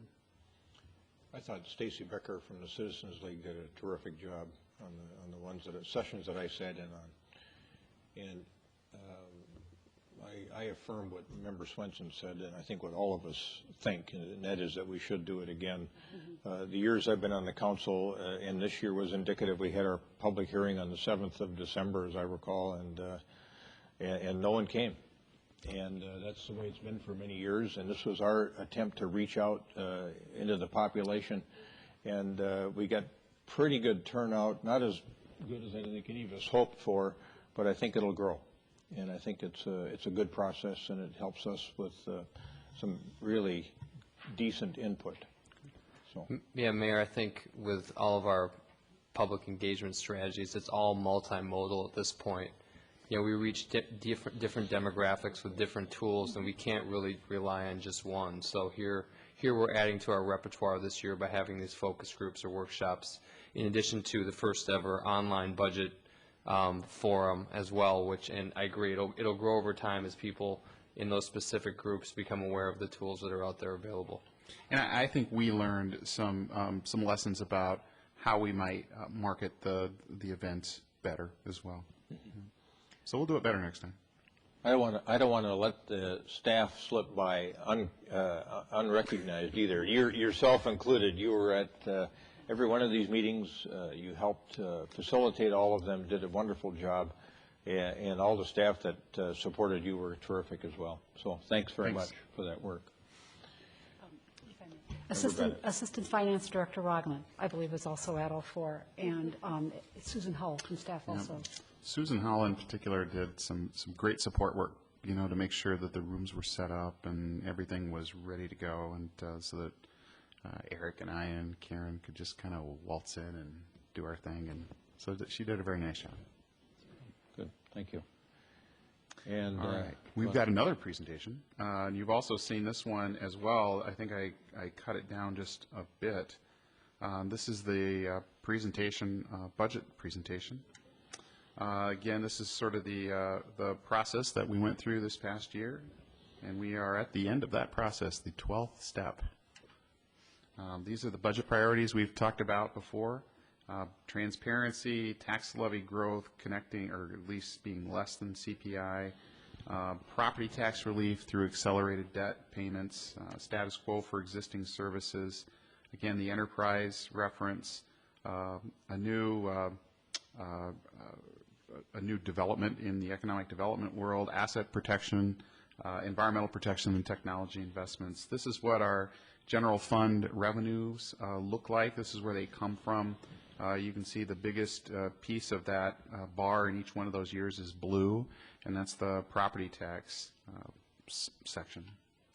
In our proposed 2012 budget includes a general fund property tax levy increase of 2.73%. That is in combination with a debt service levy decrease of 3.65%, which comes down, if you do the math, to a 1.79% total tax levy. Because one's going up and one's going down.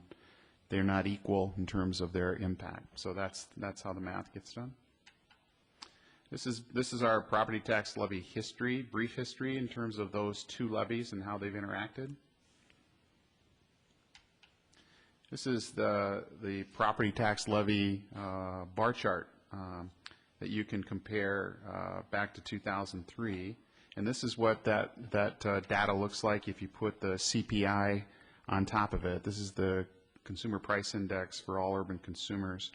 And I think what I'll point to you and tell you is that remember when you're looking at the CPI and you're comparing it, you need to compare this. I think it's best to compare the CPI for the year ahead.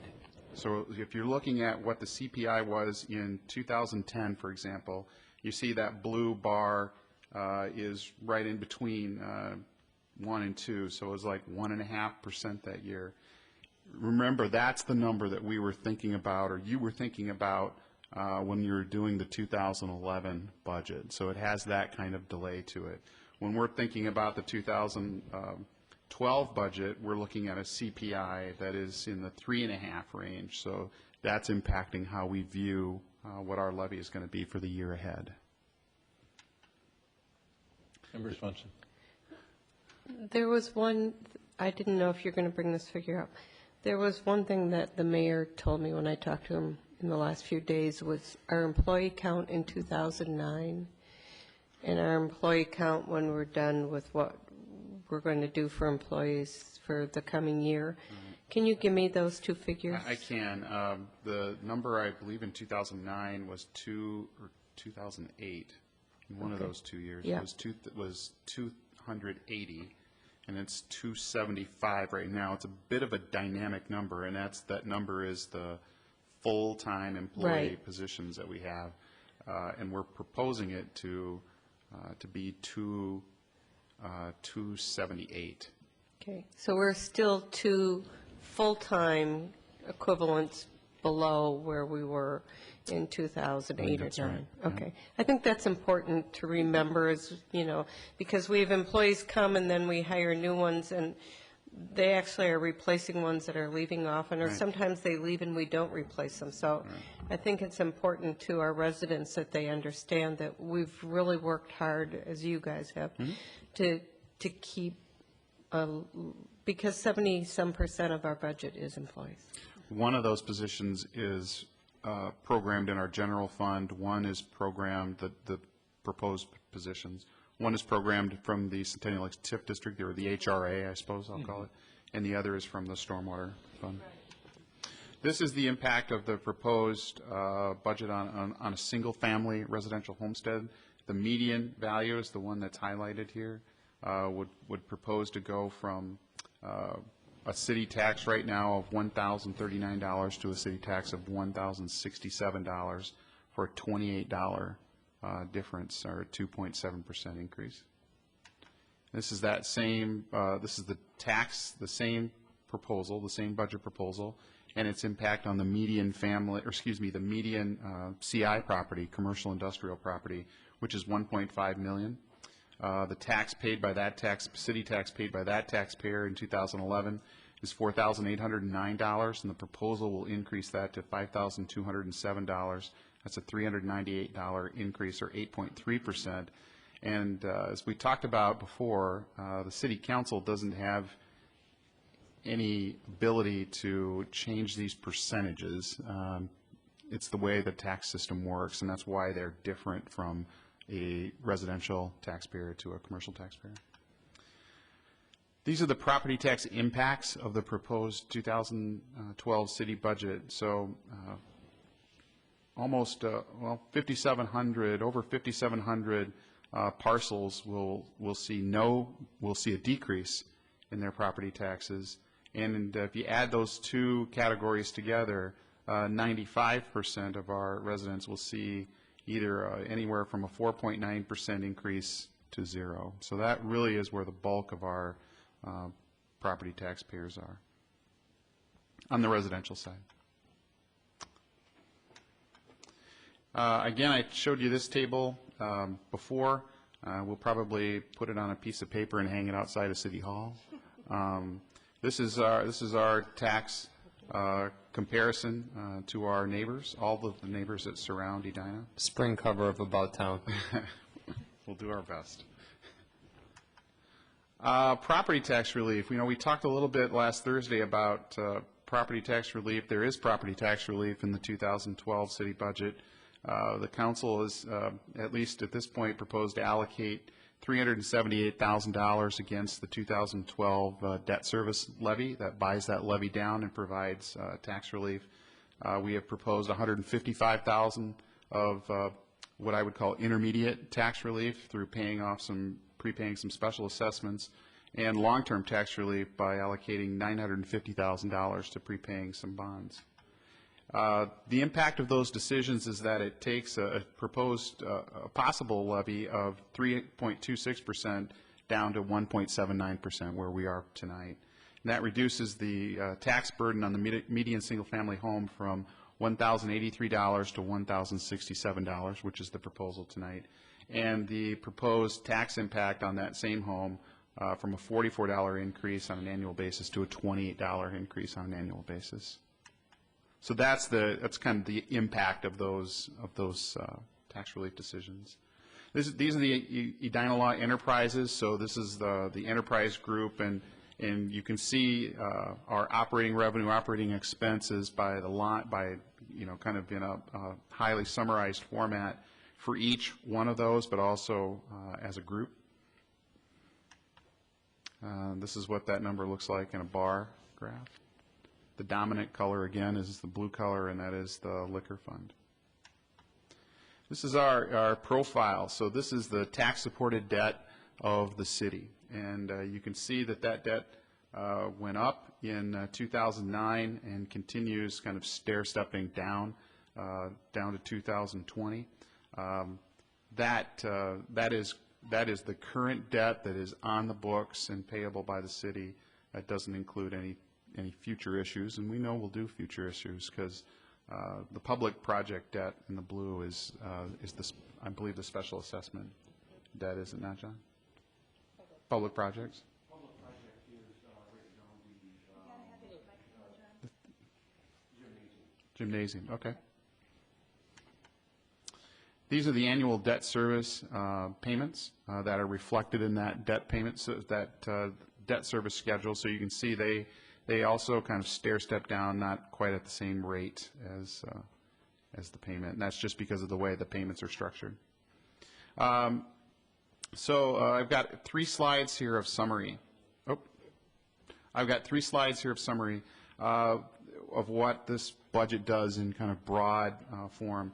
One is it increases the city's commitment to environmental protection, and we do that by adding a headcount in our engineering division that is looking at stormwater protection and lots of new stormwater regs. There's a nice article in the Star Tribune about what's happening at Lake Pepin and how that impacts us upriver from there.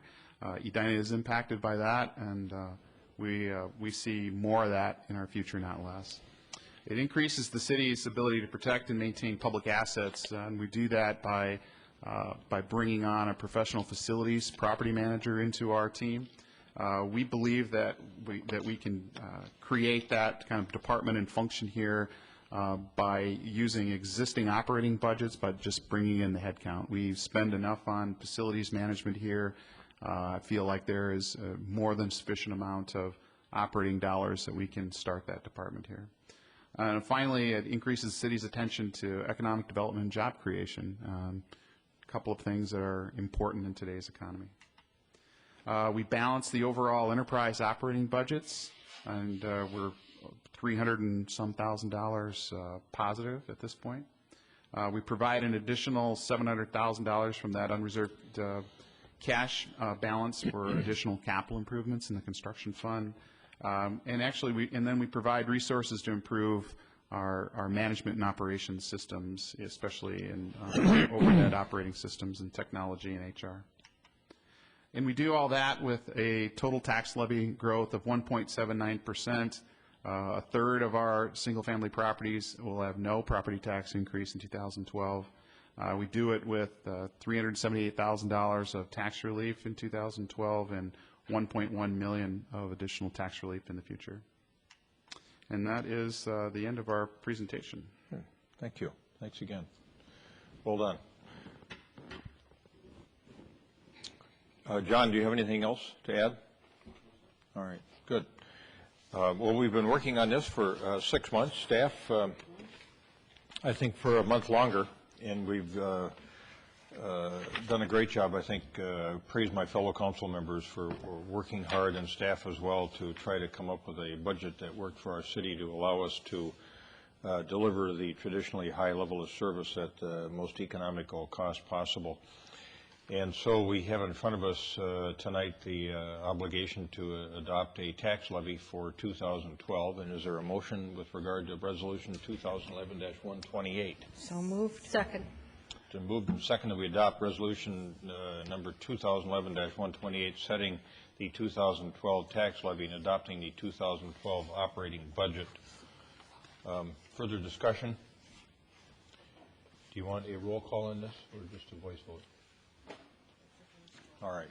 All those in favor say aye. Aye. Opposed say nay. Carried.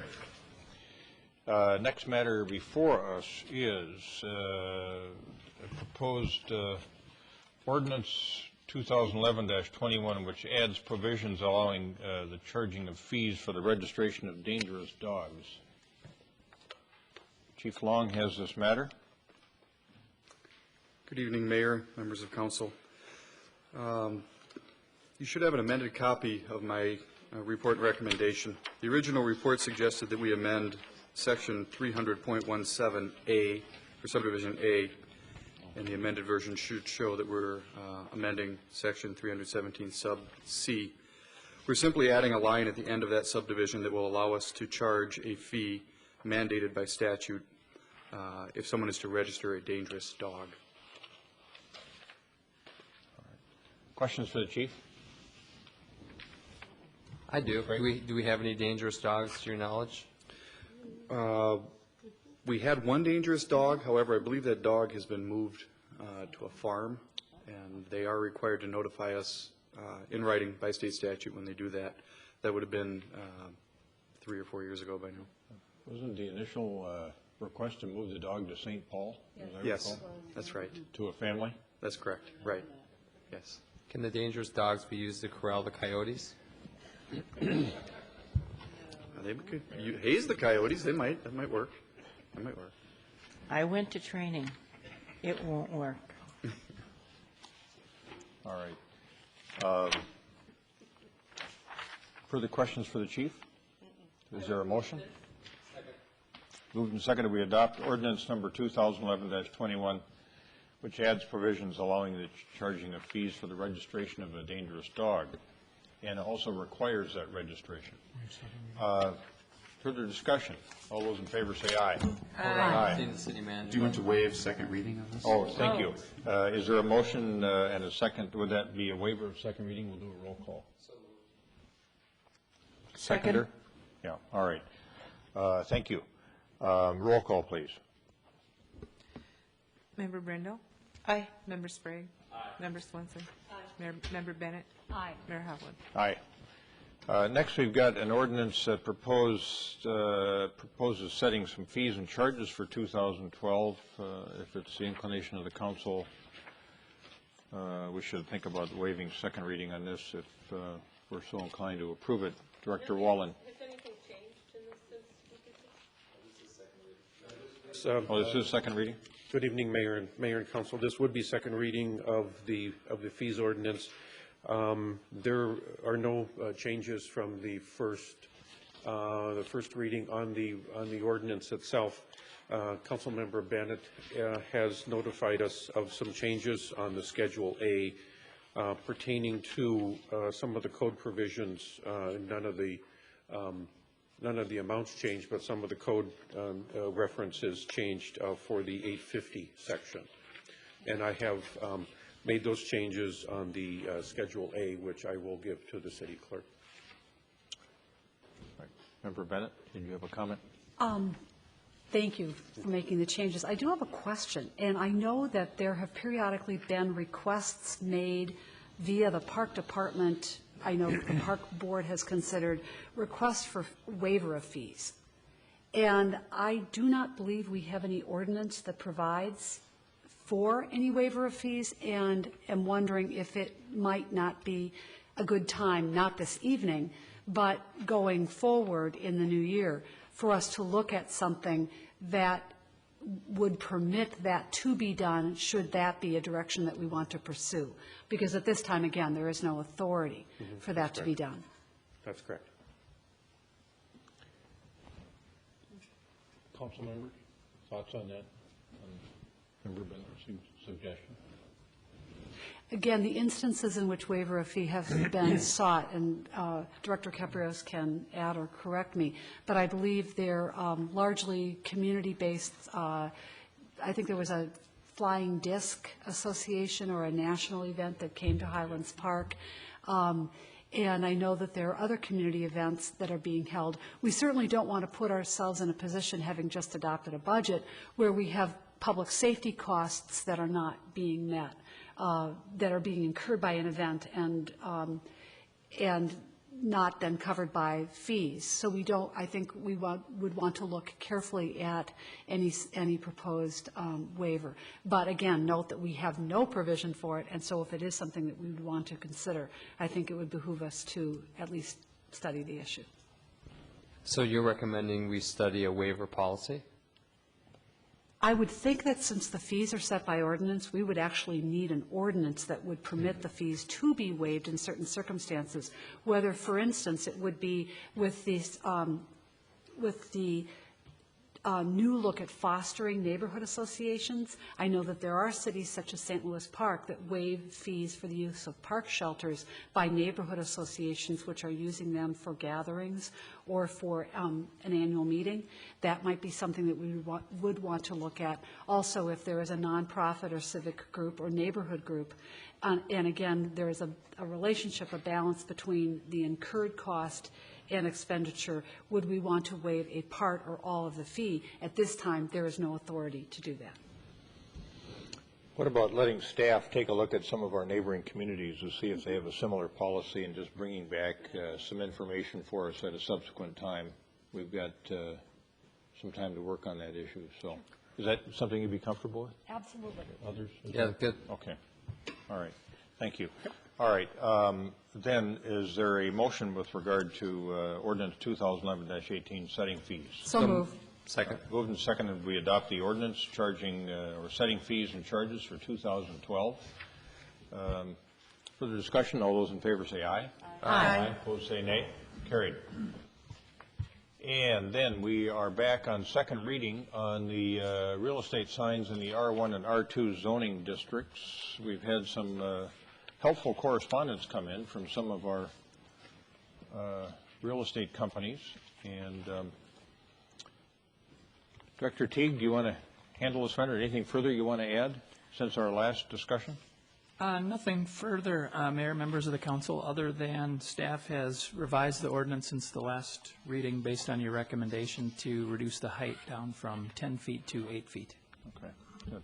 I also got a call from the Realtors Association, which is based in Edina. I think Member Sprague probably contacted her, and maybe not. Got a call from them endorsing this this change that we're making or proposing to make by ordinance. Was approved on first reading 2 weeks ago. Is there anything further to add, or I'll entertain a motion? Question, Member Swenson. Director Teague, I know we didn't receive anything by letter or email that didn't support this height. Have you had anyone call, or have you had correspondence from anyone that didn't support this height change? I haven't had any correspondence with anyone that was opposed to this. And the original complaint that allowed you to, encouraged you to bring this forward, was that someone who complained because there was too much according to or was just inquiring what our ordinance was? They were inquiring what the ordinance was, and they felt that we should be enforcing our ordinance if it's on the books. Okay, thank you. Member Bennett. Thank you. I would like to note that in an informal survey, as I've moved around the community, I do note that there are both companies and individuals that really are innovating. I think Lake Area Realty with the yellow sign with black, I noted consistently has a smaller sign. I saw even a smaller Coldwell Banker sign on 40th Street in St. Louis Park yesterday. So I understand the concerns, the correspondence on this has been clear, but I also do note that there does appear to be some recognition among realtors and companies that size, that information can be conveyed in not always a larger package. So I did think that that was important to note, and I am grateful for those in our community and others that are making that effort.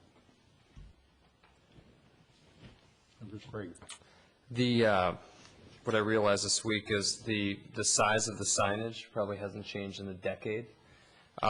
What has changed is the content on the signage. So the top rider has always been there. Before it was a mobile rider, now it's text as the technology has evolved. The riders below the name rider were generally in the past descriptors about the lot or the house and so on, and now they're often used for websites. And the two largest brokers that I think have succeeded because they have innovated and responded to consumer desires and getting homes sold quickly use this pattern of sign usage. So to me, the innovators have already adopted a practice of using these various devices to capture interest in a property, and their comments in the correspondence confirms that. Thank you. Yeah. I also had a realtor from RE/MAX visit with me one day. I was at a Chamber of Commerce meeting, and he also endorsed this change. Their business is significant as well. So, do we have a motion regarding this matter? So moved. Second. Been moved and seconded. We approve the ordinance 2011-20 concerning real estate signs in the R1 and R2 zoning districts on a second reading basis. Further discussion? All those in favor say aye. Aye. Aye. Opposed say nay. Nay.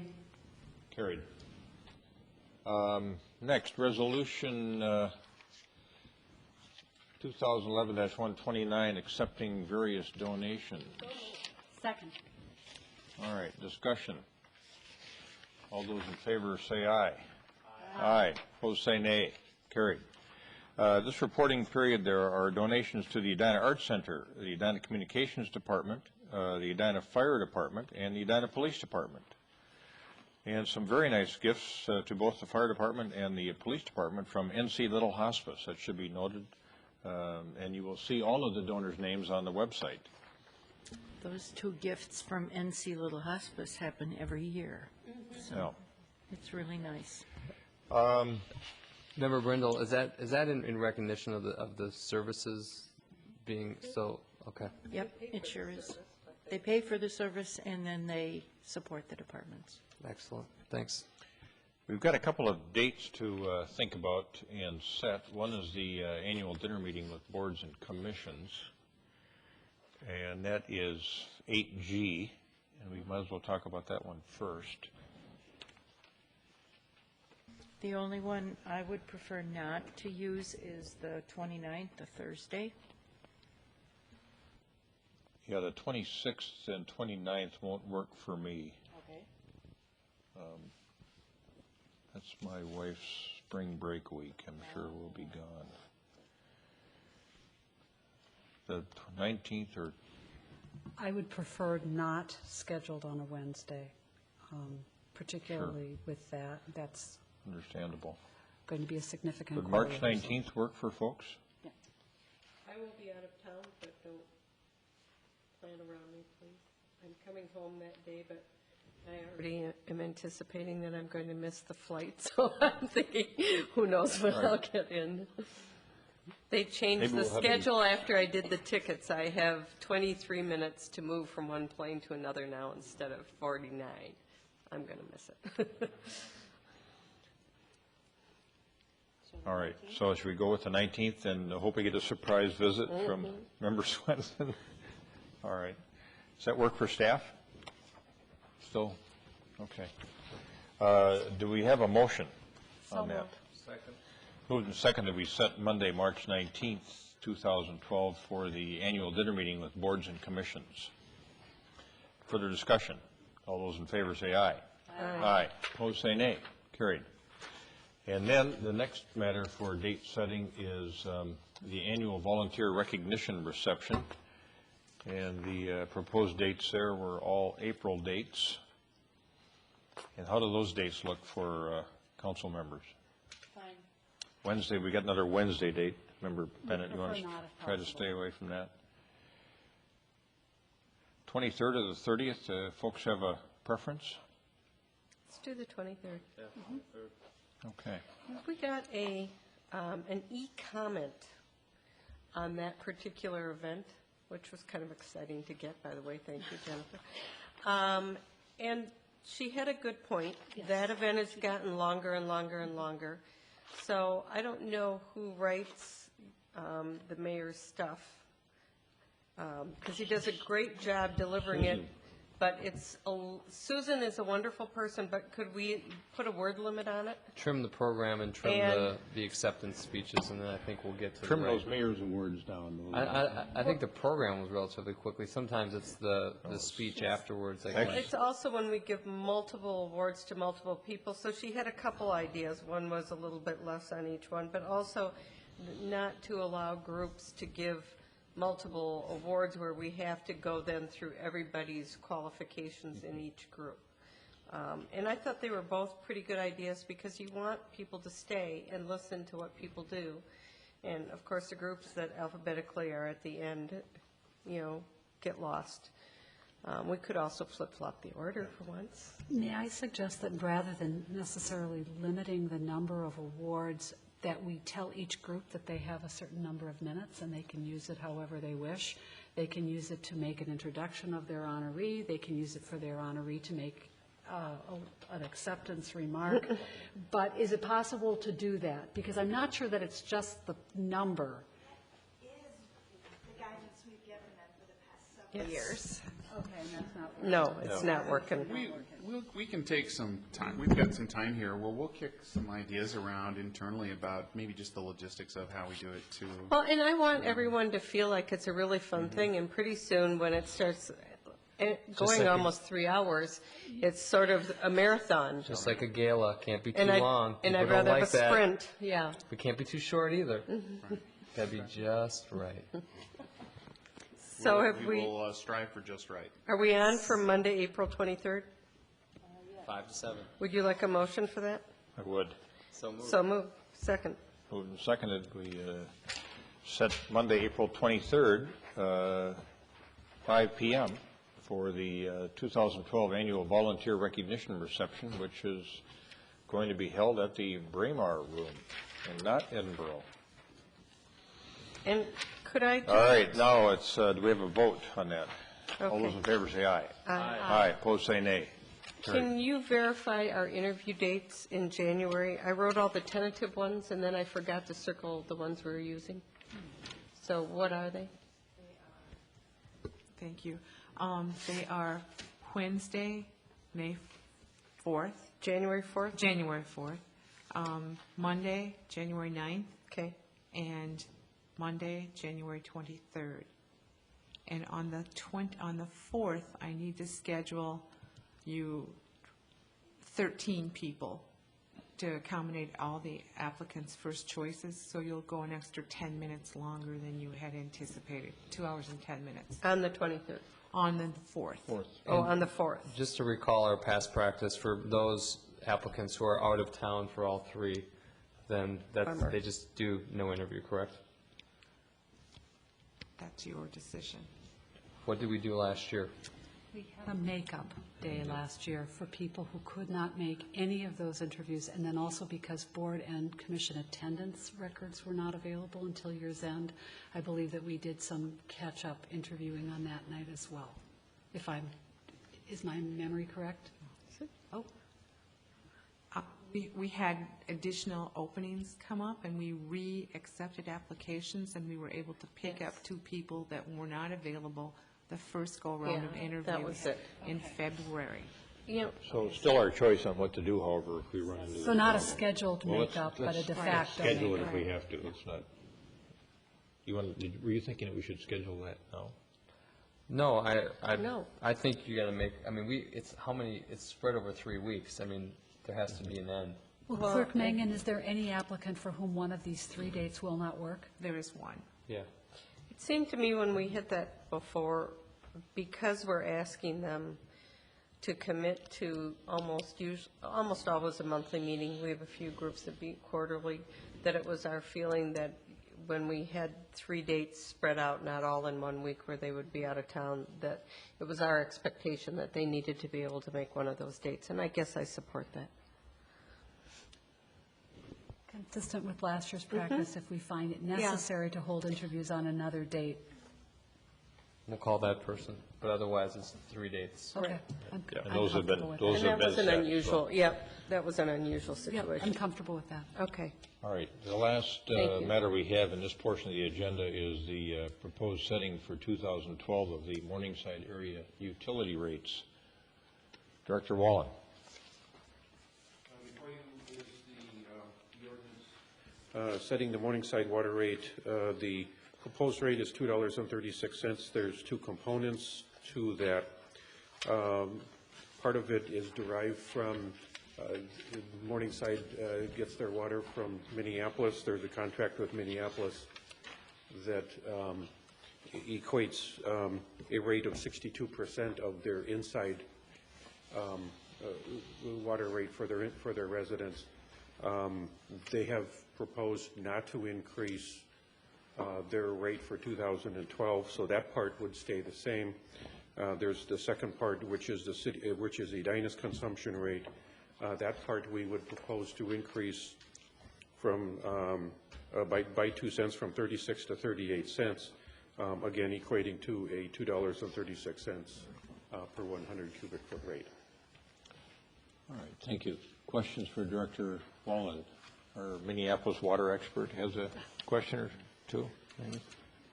This is accompanied by, in the city of Minneapolis, the setting of the first fixed rate, which will be $2 a month. And there also is an additional fixed rate of, I think, $3 a month for sanitary sewer. And so for this year, the unit rates have not seen an increase. They'll go back to a percentage increase next year. Okay. Good. Anything else for Director Wallen on this matter? This is also something we've worked on for a bit. And thank you for serving on that capacity, keeping us well informed of what's happening in the. Thank you for appointing me.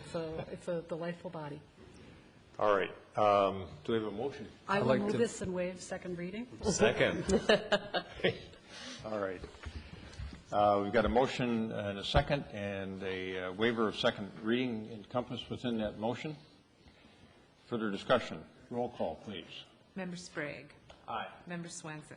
Aye. Member Bennett. Aye. Member Brindle. Aye. Mayor Hovland. Aye.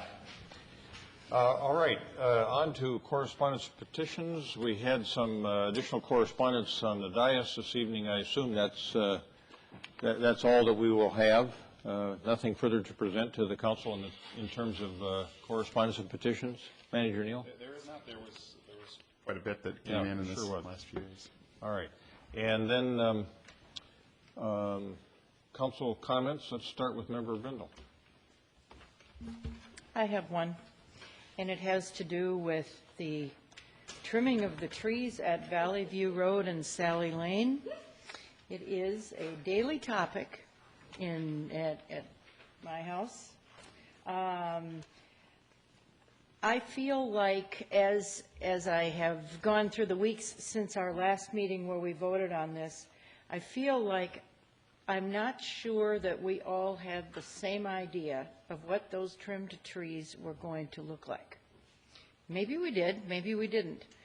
But the term trimmed up, I regret not saying exactly what does that mean and what are we going to get. So that's what I would like to find out. What will the trees look like when they are finished? I saw Mr. Benner out there on Sunday, December 11th, as I went by, and he was working on the trees, and currently his trimmings are on the ground. It's no more than 4 to 6 inches by what I can see that's laying on the ground per branch that has been trimmed. The tags that were tied on the trees to be trimmed are gone. So those are no longer there. The trees are not tagged any longer. And CenturyLink has dug some huge holes. So how safe it is to get in there and trim the trees at this point, I don't know. I really don't know what CenturyLink is doing. They are digging holes like crazy. And they're digging holes that they already dug and filled up. So I am not sure what they're doing, but they're working, and they're causing a little bit of probably a delay with this. And there are neighbors who want these trees to be handled, and they are wondering what's the holdup. So the intent, my understanding during the motion, our intent was to limb up or pleach the trees up to 8 feet. And I went and drove the intersection again. You need for a sightline, you need a view corridor through those trees. So when the motion was made, unless anyone else has anything different to say, my understanding was it was pleaching the trees or removing the limbs up to 8 feet. I was the maker of the motion, and I have gardened since 1994. I'm the daughter of a gardener and granddaughter of a farmer, and I had never heard or seen the term de-limb before. However, I really tried to carefully read our different sections of code, and in looking at that section of code that talked about the distance up from the roadway, together with a section of code that said you can't plant evergreens in the right-of-way, and understanding that that prohibition was because of the inability to see around them. It was my intention and my visualization, what I saw was what I guess some people would call de-limbing, which is the removal of those branches up to a height that would permit the sight lines. It wouldn't be dependent on regular trimming to take care of the growth. It would have really been sort of a once and for all solution that would have allowed the homeowner, the Benners, to keep their trees, but also would have allowed everybody traversing the public roadways to see past that intersection. I seconded the motion, and yours and my vision were the same. Okay. And I voted on it, and that was mine. And I think when you drive it, and you consider the different heights of cars coming up to the intersection, whether it's your eye level's at 6 or 8 feet with a SUV, or down on my coupe at a 3 or 4 feet level, that was the height that would ensure that the sight lines were clear all the way through. So, but let's hear what Director Houle has to say. Yeah. Director Houle and I had a chance to talk a little bit about your individual concerns about the situation. He's had a chance to do a little bit more reconnaissance and bring some more information to you tonight about what was supposed to happen, and take it away. Mayor and Council, yeah, I would admit that there has been a miscommunication or on the terminology that I was using about trimming up or trimming back, and probably should have explained that more, and probably should have had more photographs from the site. But as you know, this is a pretty controversial subject out here, and we try to minimize our time out in the field on it. However, what I want to show you tonight is what I felt that I want to cover a little bit of the engineering that goes behind this, as far as sight lines and how we determine how far back that we expect people to see down a roadway. And then that's going to lead me to explain how far back that I had instructed the Benners to trim back out in the field. As you can see, this is just a blow-up of this aerial photo photograph here of the intersection side lanes to the north, and these are the trees that were where my arrow is going back and forth. That's the pine trees that were trimmed back to accommodate the sight lines itself. If you recall, when I brought this forward originally, we had a consultant engineer that actually did a more intensive, extensive type analysis of it. They used slower speed vehicles, cars that were coming out of the curve just to the east, coming out and accelerating down the roadway. They were using a longer reaction time for viewing something coming out in front of them and reacting to stopping for a vehicle that pulls up in front of them from that intersection. So they were looking at a larger, and I'll show that in a couple more slides here, what they were looking at for removing the vegetation to see the vehicles coming out, or people, vice versa, people seeing the vehicles come down the roadway. Then the Benners who live at this location here contracted another transportation engineer. They used a more streamlined, still is out of the Minnesota roadway manual, to look at the sight lines, and they use what they call a 200-foot sight stopping distance to identify which trees to trim up. So what they did was they went back from this stop line here, went back 200 feet, and then drew a line for the sight stopping distance. And according to their report, actually the trees didn't need to be trimmed back, but they had suggested to trim back some of the trees along this line. And what that does is, and the reason why you're seeing the trimmings back is the sight line, or the triangular area that you're looking down as a vehicle. You want that open, and so that's where I believe the miscommunication was. I should have went out on site, took photos, surveyed it to show you what branches or end of branches were going to be trimmed up, so we could say no. If you adopted that engineering study or approved that engineering study, that you weren't limbing back the trees or bringing up cutting the branches all the way back to the trunk itself. So what's out there now is actually is from this report here. It complies with the 200-foot sight stopping distance. I actually went out and marked it myself with one of my staff on a Friday afternoon prior to that Sunday that they were out trimming them. What you saw in those pink ribbons, that was just the trees that had to be trimmed back. It didn't signify the heights or anything like that. I know that was going around the neighborhood, that they didn't trim them up to the ribbons and such. It was just saying trim along this line here. And what we did also, if you're out in the field, there's actually a white marking still on the pavement about where my arrow is, and then there's one back over here. And I tried to set it up. Since I was busy on a Sunday to go out and show them what to trim, I set it up so that they could actually line it up and then trim up the trees per this study here. This is what it is today. Here's the one arrow here. The other one is back over this way here, about by that post there. This is looking from the other direction. About at the 200-foot mark here, I took put a white line in here of where that sight line is coming back from that. Is that white line on the pavement over by the light pole, is that the line that the cars pull out or up to stop? That's correct, Mr. Mayor. That is the stop bar. All right. At that location. Right below this is where the other white marking was. When we marked it, there was actually a snow line along the side. If I look back to the original study, the more intensive or extensive study, it would take out all of these trees in here. And like I said in my presentation prior, is that it's probably somewhere in between, like, that as far as the where it should be at. Right now, it does comply to, the way it's marked out in the field. It does comply to like I say, the roadway manual for site design. I know a lot of people are uncomfortable with it, but I think in talking to our city attorney, it might be difficult to trim back more.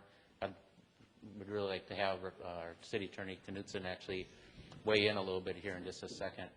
Like I say, when you're back further, the road actually curves around. It's kind of a unique curve in the roadway.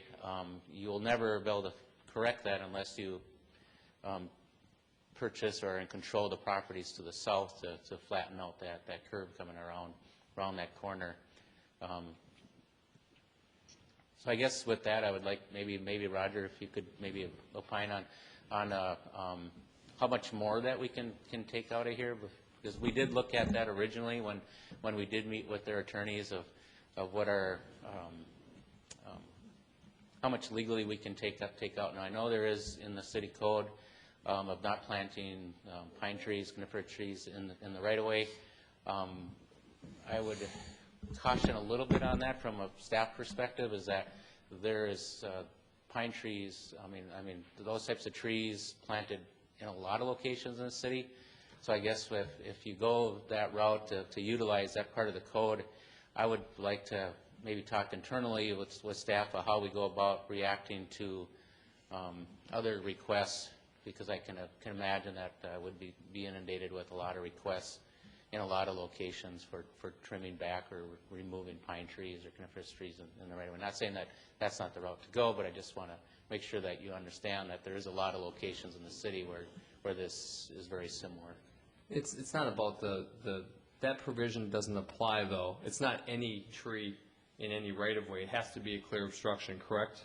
Attorney Knutson, isn't that the standard? Well, generally, the issue, potentially, there are a lot of issues, just jumping around. One, when was the city code provision prohibiting planting those trees enacted? Two, when was that tree planted? Are those trees planted? But before you get there, don't you have to consider it to be a clear obstruction anyhow, based on the common law? You probably could keep them out initially, if the There's a zoning regulation, not a. Yes. Okay. You could have, and some cities do. I work in some cities that do, that prohibit planting anything in the right of way. Right, but as to That's a zoning. pre-existing, it has to be a clear obstruction. Yes. Okay, and in this case, when we have two engineering standards, why can't the city say, we adopt this one or we adopt this one and we modify it? I mean, isn't that our discretion to decide that issue? In this case, they have a much more conservative standard, and me as a layperson going to that intersection, looking out, as many people and residents do, it does not give me enough reaction time at that bar to react to a car coming or even see a car coming. That's my experience. I think it's the experience of the residents as well. So could we not have, as a city, adopted our own engineer standard and then gone forward with that? And the reason why I ask you that is, going forward, we have to know what methodology we're going to adopt to solve these problems. We can't just go here and go there.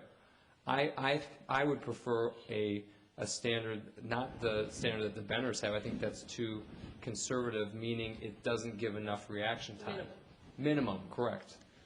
So that maybe this issue is a moot point, because our hands are tied now that we've adopted their standard, but I'd like to know, going forward, do we have that discretion? There is nothing in our motion that adopted their standard. You gave us your recommendation. We discussed it, and our decision was based on what we thought was going to be the best thing for keeping their trees but allowing safe egress out of the neighborhood. So nowhere in our motion do I see we've accepted the Benner's engineering standard. What I remember from our conversation, and I listened to that whole part just this week when I listened to our meeting, because you can go right to that part, was that we didn't accept that standard, that we wanted them cleared. We didn't want to worry about snow. We didn't want to worry about growth, that we wanted them gone. And that's why it says to remove the vegetation to a height of 8 feet. Now, I'm sorry that we got confused with the word trim, and when you said you used trim the bottom part of the trees up, we're thinking the bottom part of the trees. I'm sorry we didn't think the edge, and that led to this confusion. But nowhere in our motion did we say we're going to accept the Benner's standard. And I think that's why the mayor talked about an elegant solution, because we didn't ask him to take out his trees, but we figured out a way to make it safe for the neighbors to exit. So I don't think we've accepted the minimum engineering standard because that was not comfortable for us. We weren't as egregious as going to the WSB one that took out all their trees, and I think that's why the mayor felt that we'd come to a compromise. This is no compromise. This is... First of all, the regulation of plantings in the right-of-way, this limitation dates from 1970. The trees were apparently planted in 1992, and it is not a restriction that is conditioned on Clearview. It is a restriction on plantings in the right-of-way generally with exceptions stated, and then under those exceptions, it is stated, I don't have my code book in front of me tonight, but my clear memory is that all types of evergreens or fir trees are stated as exceptions only with written permission from the park director. I thought that was under the ordinance dealing with easements and not under planning or zoning. It is not under the zoning, it's under, it's 1200. But that's parks and right-of-ways and boulevards. But the precursor to that section talks about things that obstruct and encumber, and that's the standard that's set out, and then it lays out certain exceptions. Isn't that correct? Exactly. The wording is right here. It says, except as provided in subsection B hereof, no person shall obstruct, encroach upon, encumber, or otherwise interfere with any public grounds or streets or easements held by the village for street or utility purposes by putting thereon any curbing, paving, fences, building, or other structures, or planting thereon any trees or shrubs, or depositing thereon any other matter. And then the exceptions, again, stated types of trees that could be. The current code actually lists the type of trees, and I think it also includes silver maples and cottonwoods also require written permission from the park director. But reading that together with the provision which was included in some of the correspondence, which talked about the trimming of the portion that overhung a sidewalk to a height of 8 feet or the roadway, reading those two provisions together, the intention is clear that it's to give the public entity responsible for public safety the ability to control, to avoid just what is happening now.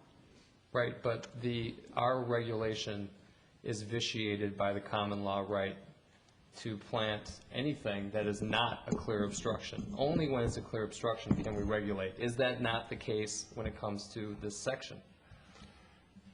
In part, I'm sorry. I'm sorry. That's okay. This is a complicated subject. There are treatises written on the subject. First, my recollection of what happened at your last meeting, just my 2 cents worth. You said you would, whatever you agreed to, you said you'd try it, but that wasn't the final word. Exactly. That's true. So if your judgment is that this is not the final word because you don't think it's adequate, that is your discretion to make that decision. However, it's not your final decision. You don't make the final decision. I'm sure you appreciate that. Let me ask this question. If the council had a common opinion, and I think we did, that these trees were going to be cut back to their trunk up 8 feet. The branches were going to be removed. So there was a clear visual line on, I think there were 3 trees or 4 trees. I can't remember the tree count. Is that going to be a remedy that is going to be, are we going to be in a legal quagmire over that decision, which I think was, to me, was clear up here? If they don't like that decision, they obviously have the right to challenge it in district court. I don't know whether they would or not. Sure, and their damages. And also, I think, you can answer this question on review. We are afforded liberal discretion in determining what is a clear obstruction, what is a safety hazard. Are we not? They'd give you some discretion. Yeah, well, do we need to go into all the legal arguments here, though? I mean, it seems to me that doing that. Yeah, but a friend of mine lives over on Comanche Court. He went down and took some photos for me because I couldn't get over there in the daylight. So I got those photos with the big holes from CenturyLink, and I thought, well, how's anybody going to get in there to cut those trees back, regardless? So we got that issue. But he's down at Comanche Court and Valley View. There's a tree in kind of the identical position of these pines, and it was trimmed back up about 6 feet. Delimbed. Delimbed. You've got to use a different word than trimmed. Trimmed is our problem. Yeah, I was going to finish trim back to the mark. or the Okay, trunk. fine. But I like that expression, delimbed. Yeah, I'm good with It's good for clarity. And now this fellow tells me that they can see right down Valley View because of the delimbing of that conifer up about 6 feet. And I think that's what the council intended. And in fact, I remember Member Brindle saying, well, can we live with 6 feet instead of 8 feet? And the majority of the council said, no, take them up to 8 feet because of the winter weather and the snow coming down and making the branches sag. There are trees So- at Paiute Pass and Sally, which is a long block north of this, intersection, that are exactly that, to the height, I think, of 6 feet. And I mean, that's why they're trimmed that way, is because you come to that intersection and seeing to the north on Sally is very difficult with that tree growth to the ground. So that's what I based my vote Whatever the on. engineering standard is that they use is way too conservative, because if a car is going a little bit faster than that and your driver's a little bit older, they're not going to have enough reaction time. I barely do, being in, with perfect sight and watching a car coming 25 miles an hour at that specific 200-point mark, and I had someone stand there, it wasn't enough. So our opinion, our direction was correct in terms of the safety function that we're trying to perform at that corner, I believe. Yeah, I think that's a good way to put it. I think taking into account those two engineering standards that were variant or different, one different from the other, we decided to hit a middle ground and direct the delimbing of those trees up to a height of 8 feet. Now, I don't know what Mr. Benner's going to say about that, but that, to me, was the direction the council gave. I guess my question, council, actually goes to our city attorney is, do we need to have the council pass another motion to utilize or use the word delimb versus trim up or trim back or whatever? I think the direction from the council is clear. Okay. Well, and it says removal of vegetation to the height of 8 feet. That, to me, is even clearer than trimming. That is literally the line in our motion. I think you want all the limbs 8 feet and below, Yes. on the certain trees. Not all the trees, just on the I certain don't trees. expect them to take the trunk at the No. 8-foot mark down. And every neighbor that I talked to or wrote to me, and some of them were in favor of the original engineering report and having all the trees removed, were comfortable with that compromise position of delimbing up to the 8-foot mark so they could see what was coming down the road that Member Sprague did a good job of describing.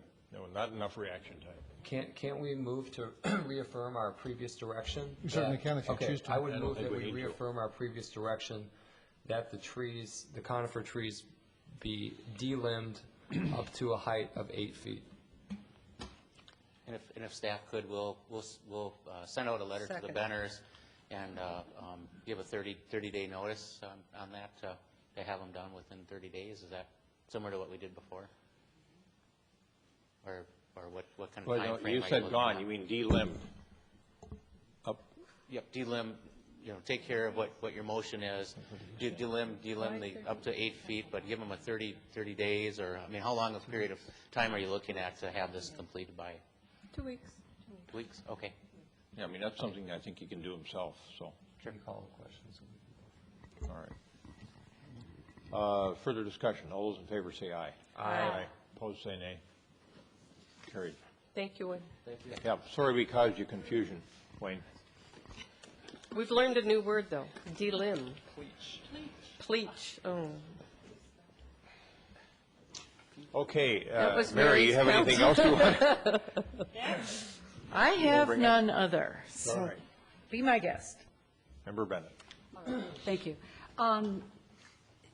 In our earlier discussion, we talked about a review of the youth sports documents and policies. Does that need to be stated in a direction, in some kind of motion, or can that?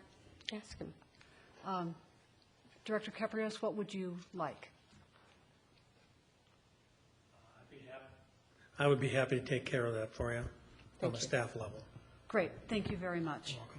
The second question, I see that Chief Long has left. I had a question for him regarding welfare checks or the welfare of some of our residents who are aging in place. I noticed, Manager Neal, that in your most recent Friday report, you included a note on vacant house checks for people who are out of town on trips or for the season.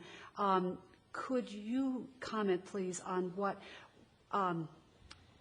people should do, can do, if they are concerned about a neighbor? And it may not be a long-term question. It may be just a neighbor who hasn't been outside in the last day or two, or who isn't answering a phone but is often gone during the day. What is the proper reaction, the encouraged reaction, and because I think people fear overreacting? Yeah, and this is, the standard reaction or the standard suggestion would be if you fear for or concerned about the welfare of someone, you call 911, and that's not an overreaction. The 911 operator can take that call. That's also a call that could probably be processed through the non-emergency number during the day, but that is not. It wouldn't be out of place or improper for that to be a 911 call as well. Okay, so again, the encouragement is for people who do have a concern, whether it's just mail sitting possibly out longer than it normally does or a newspaper, that they are welcome and in fact encouraged to call 911. And the reason why, I think it's important that people understand that one of the reasons why that's a good idea is that it begins to create a record. It creates a paper trail. And that really is a way that we can hold everybody accountable in that process to make sure that the issue gets addressed. Great. Thank you. Member Brindle had one more item, and then we're going to go back to Member Bennett for an announcement. All right. Last Wednesday, December 14th, I attended a coyote training session at the Metro Training Facility, and it was most informative. I think that I can recap it best by saying when in community comment someone will come. We've had several residents come and talk about their concerns and fears about coyotes and how comfortable coyotes are on our property, near our pets and near us. And they had some terrific data that they've been gathering over an 8-year period in Wheaton, Illinois, and for a period in Denver, Colorado. Denver has a program, a process, but it is residents need to be trained. And I guess my point is, in trying to make this short, in that class, my realization was that when residents come and talk to us about coyotes, I almost feel like they look at us and say, and you need to now do something about this. Mm-hmm. And in actuality, we need to provide the training to them so that they can do it when they see the coyote. And the more they can make that coyote understand that it's not welcome. The coyote is extremely smart. That's another thing I came out of this with, is how intelligent they are. But after 3 hazings, in one particular instance, I believe in Wheaton, after 3 hazings, the coyote did not come back. And some of the comments to Wheaton City Hall are now, where are the coyotes? And in fact, they're still there, but they're just not coming near humans anymore. They're staying out where they are more comfortable. What does hazing consist of? Hazing consists of being crazy, basically, making lots of noise. If you have one of these terribly obnoxious air horns, that's hazing. If you have a sippy cup and you fill it halfway with pennies and you rattle it, that's hazing. But it's a noise. They appear not to like noise. a soda can filled with pennies or batteries, and you shake that, and the noise is enough to make them go away. This one instance, a gentleman stepped out on his porch and he was slamming his screen door to make noise. But you have to have an eye-to-eye contact with that coyote to really know that they are getting it, that they are actually getting what you're trying to communicate to them. But this gentleman stepped out on his screen porch and banged the screen door, and coyote he just was there, stayed around, and so he walked through his backyard, which was wooded, and he got almost even maybe 6 feet from the coyote before it moved on. And so the next time the coyote came, he banged his screen door, stepped out on his screen porch, and the coyote moved on. He didn't have to go off of his screen porch. And the third time, he was at his screen door, he was going to step out, and the coyote moved on. And that's the last time, according to this woman who is an expert on the habitat and behavior of coyotes. And so there's reason to believe that trapping them and killing them only creates more coyotes. They know if they've lost more females, they know if they lost the alpha female, and therefore the litters have more females. And if you trap and kill coyotes, the litters get larger to then replace those that have been lost. The Wheaton, Illinois study was an 8-year study, and after 7 years they had more coyotes than they started with because they were trapping and killing. So they feel like coyotes have a distinct sense of what their population is, what their and what they cover, and they're very territorial. And if they feel they've lost some, then they somehow have the wherewithal to replace them. So in good number. But it was a great session. I think the next steps really are to prepare some training for residents and to hold those trainings around our community. And the people in the session I attended were from Minnetonka, from Fridley, from Bloomington, all over. all over. But it's reasonable to believe that Hopkins, Bloomington, Eden Prairie, Richfield, St. Louis Park, our coyotes, I'll speak to them like that, I guess, the ones that roam here also roam there. So we really, in my opinion, as policymakers, we really ought to look at what each of us is doing and do similar things so that the coyotes get similar messages in our communities. And in that way, I think we can better control them. So that would be my recollection from it. But it was a great session. I learned a lot. Sounds like it. Thank you. Thanks for that report and conveying that information to our residents. Well, I've got a TAB meeting tomorrow, and I was sitting here wondering if we're going to have a new TAB member from Edina, and Member Bennett has the answer to that. Yes. We do have a new TAB member from Edina. The chair of our Transportation Commission has been appointed to the Met Council Transportation Advisory Board and will begin service in January 2012. She'll be great. Good. And Member Brindle, I am so sorry to have missed that training. It sounds really, Well, it really was informative. It was great. I was studying informally city planning, zoning, and transportation facilities in Santa Barbara and Ojai, California. So was unable to attend. Oh, boy, that was some rough duty. That Ojai is a beautiful little town. Yes, it is. Boy. All right. Member Swenson. Seeing like the Councilmember Sprague is about to go on, I'm going to give my allotted time to Josh. First of all, I'd just like to say thank you for that. And I've seen a lot of crazy Christmas sweaters out there that I think we could use in the coyote management program for hazing. They're pretty scary. It has been an honor to serve my first year with all of you, and I just want to say thank you for making this such a positive experience for me. I really value and respect all that you bring to the table. Manager Neal and staff, it's been great getting to know you, and again, I'm just so impressed with what you bring to the table for our city.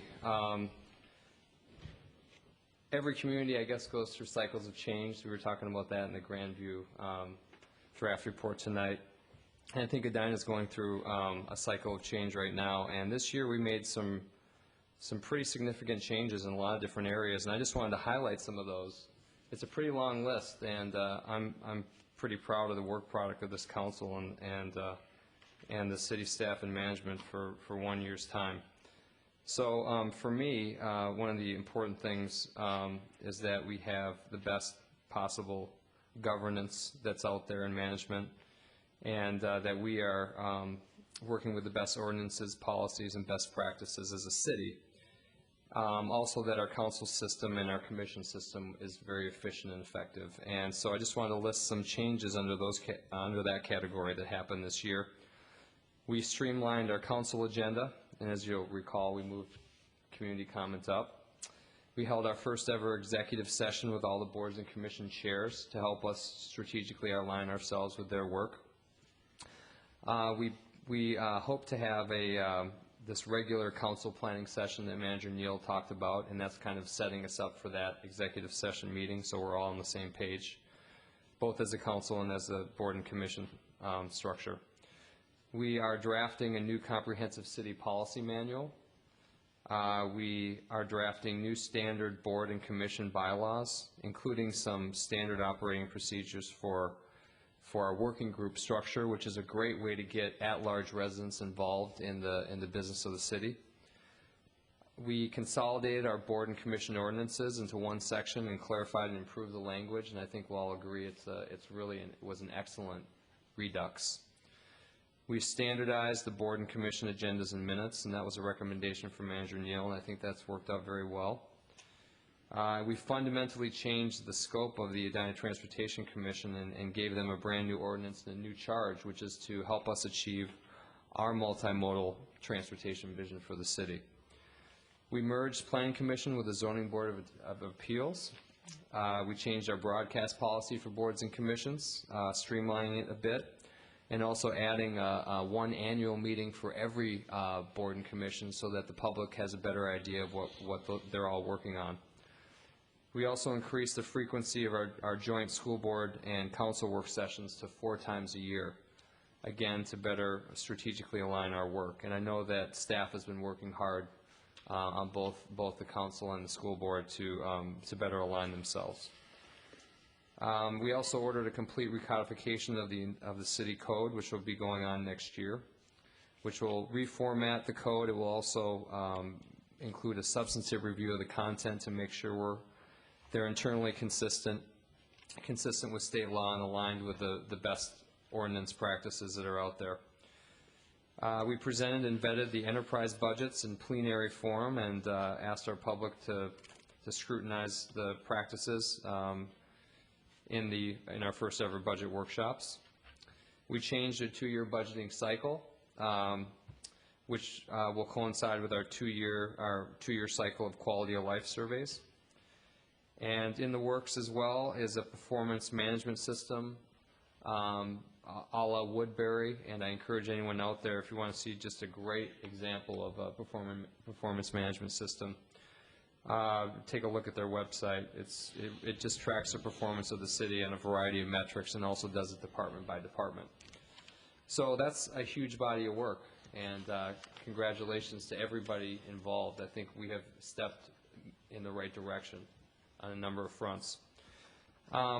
The other area of interest to me is community engagement, and I think we tackled that significantly this year, trying to find ways to successfully leverage the talents and the ideas of our residents. We did the Grandview Small Area Plan. There was a huge steering committee, again, like in the guide process, executive committee, and three workshops held throughout the city for community at-large members to come and give their input. We created the Communications Advisory Committee to the City Manager, which led to, I think, some great new directions in our strategic objectives for that department. We are creating the Neighborhood Association Steering Committee, which will lead to some type of neighborhood association structure and a support policy to be implemented in probably late 2012 or 2013. We conducted the 4 Citizen League budget workshops. We conducted the first ever online budget forum. We expanded our working group structures, and you know the Park Board has many working groups, which are just great at engaging different parts of the population in our chart of work. And then we also had 2 excellent face-to-face town hall meetings. I got to one of them, and just a great dialogue. It was great to have that one-on-one interaction, and so I think we're moving in the right direction. The other things, we have the Edina Citizen Engagement blog, and I also sent out personally 50 council updates to my list of about 600 people, and I know Scott Neal has a blog, and we're all out there as well meeting with people one-on-one for coffee, and just so many different ways for people to have a voice in the city, and I'm really proud of that body of work that has been accomplished this year. So again, I want to say thanks to everybody. So many more things I could say. Dewtown, that got kicked off this year with community health, thanks to the mayor. We've started work on Green Step Cities by trying to work on adopting 16 out of the 28 recommended best practices. And we have a lot of great transportation planning about to take place in the greater Southdale area. So there has never been a better time to live in the city of Edina. We're in a cycle of improvement once again, and it's because of the leadership and the management and the staff and all of us pulling together as a team, and the community at large to help us achieve these objectives. So thanks to everybody, and I look forward to another 3 years of service. Thank you. Thanks for restating our body of work in such an articulate way. Appreciate it. Well, you're talking about Dewtown. You made me think about it. I didn't think I'd ever be on YouTube, and I certainly didn't think I'd be on YouTube dancing with a guy 6'6" outside of City Hall. So yeah. Anyway. The only thing missing. And Jennifer refused to dance with him, as I recall. But we have to have you do that again in an ugly Christmas sweater, and we use that for hazing. We did have a good Dewtown meeting on the 13th of December, where we discussed further our citizen engagement strategies for all 3 communities. And I expect that to be getting some real traction soon. And I want to thank Member Brendel for serving on Dewtown with me. And it's great to have a backup for all these different organizations. Also, we had TAB programming meeting on the 8th, and we'll have those action items tomorrow. I went to a community relations, I got invited to a community relations meeting at Fairview Southdale on the 15th and spoke to that group. They were curious about, I know you'll find this question odd, but how important Fairview Southdale is to the community.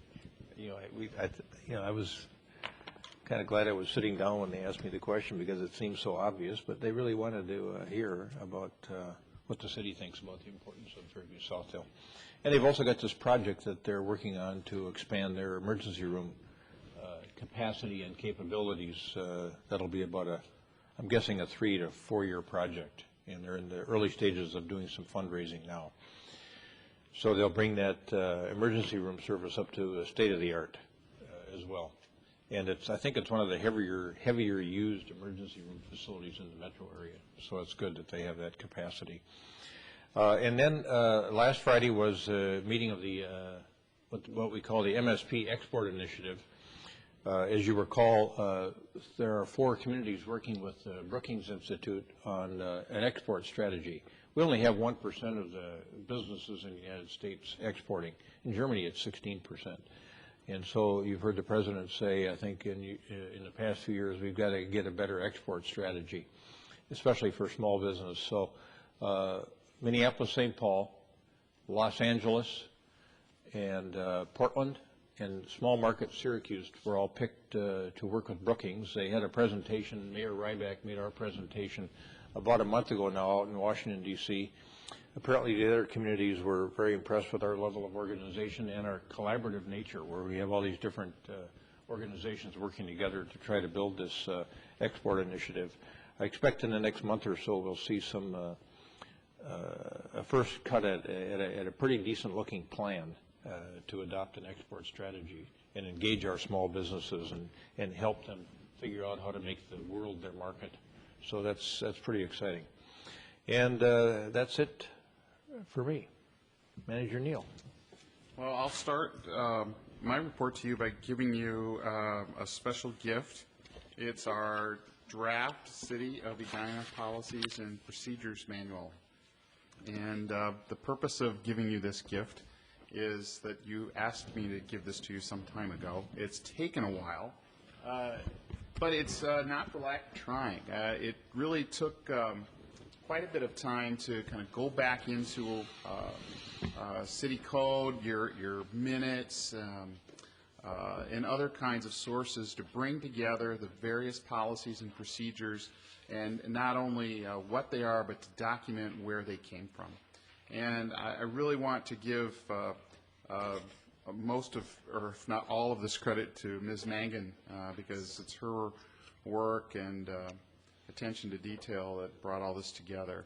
So I think what I want you to think of this as a draft, and we'll come back, I think, and talk about it sometime about how we want to go about periodic review of its contents. And it's not something I think that I'm going to say review the whole thing and give me your edits. We're going to have to take it apart piece by piece on some kind of basis. But I just wanted to give you a look at it and let you get at least a familiarization with what it looks like. A couple of other things. We have, we'll soon have the Edinburgh study. And like the golf course study, we are planning right now an opportunity for the park board and the council to meet in joint session to kind of jointly hear the consultant give the report. The idea is that you would hear that jointly with the park board. You'd get to ask your questions if you had any, but then we really would ask the park board to kind of get into the details of it and take it apart and give their recommendations. I just want to make sure that, does that process kind of meet with what you do? Okay. Sounds good. The Art Center Board is interested in going out to solicit the community for donations. They want to raise money to purchase one of the pieces of art on the promenade, and we really didn't, as Director Keprios and I discussed it, there really isn't an established protocol of when, of how we handle that kind of request from a board or commission. It's much easier for us, of course, to handle that from a staff person, but from a board or commission, is that something that you'd like, you know, a motion or a resolution kind of brought to a council meeting, even on a consent agenda, or do you want us to review and at a staff level and say, go ahead, here's how you do it, and here's the parameters of how you do it in the public sector? Is this something that's come to you before, or do you want some more time to think about it? I'm just curious. Through the foundation most of the time, so that's, this vehicle's a little different. The question is probably more, do you want boards and commissions going out and, and soliciting for, when there's all kinds of other entities soliciting for money? Do you want to have some control over that, or do you want to not have control over that? I think we expected the Public Art Committee to be doing it. Okay. Because that was, they were given seed money, I think in what, the 2008 budget, and then not again for several years. And that is money that they have used to create a program where artists, they solicit artists to participate in the sculpture exhibition at Centennial Lakes Park. One of the pieces, I know Member Swenson, was donated to the city by the artist. It was processed through the Community Foundation, so it appears on the records as a donation from the foundation.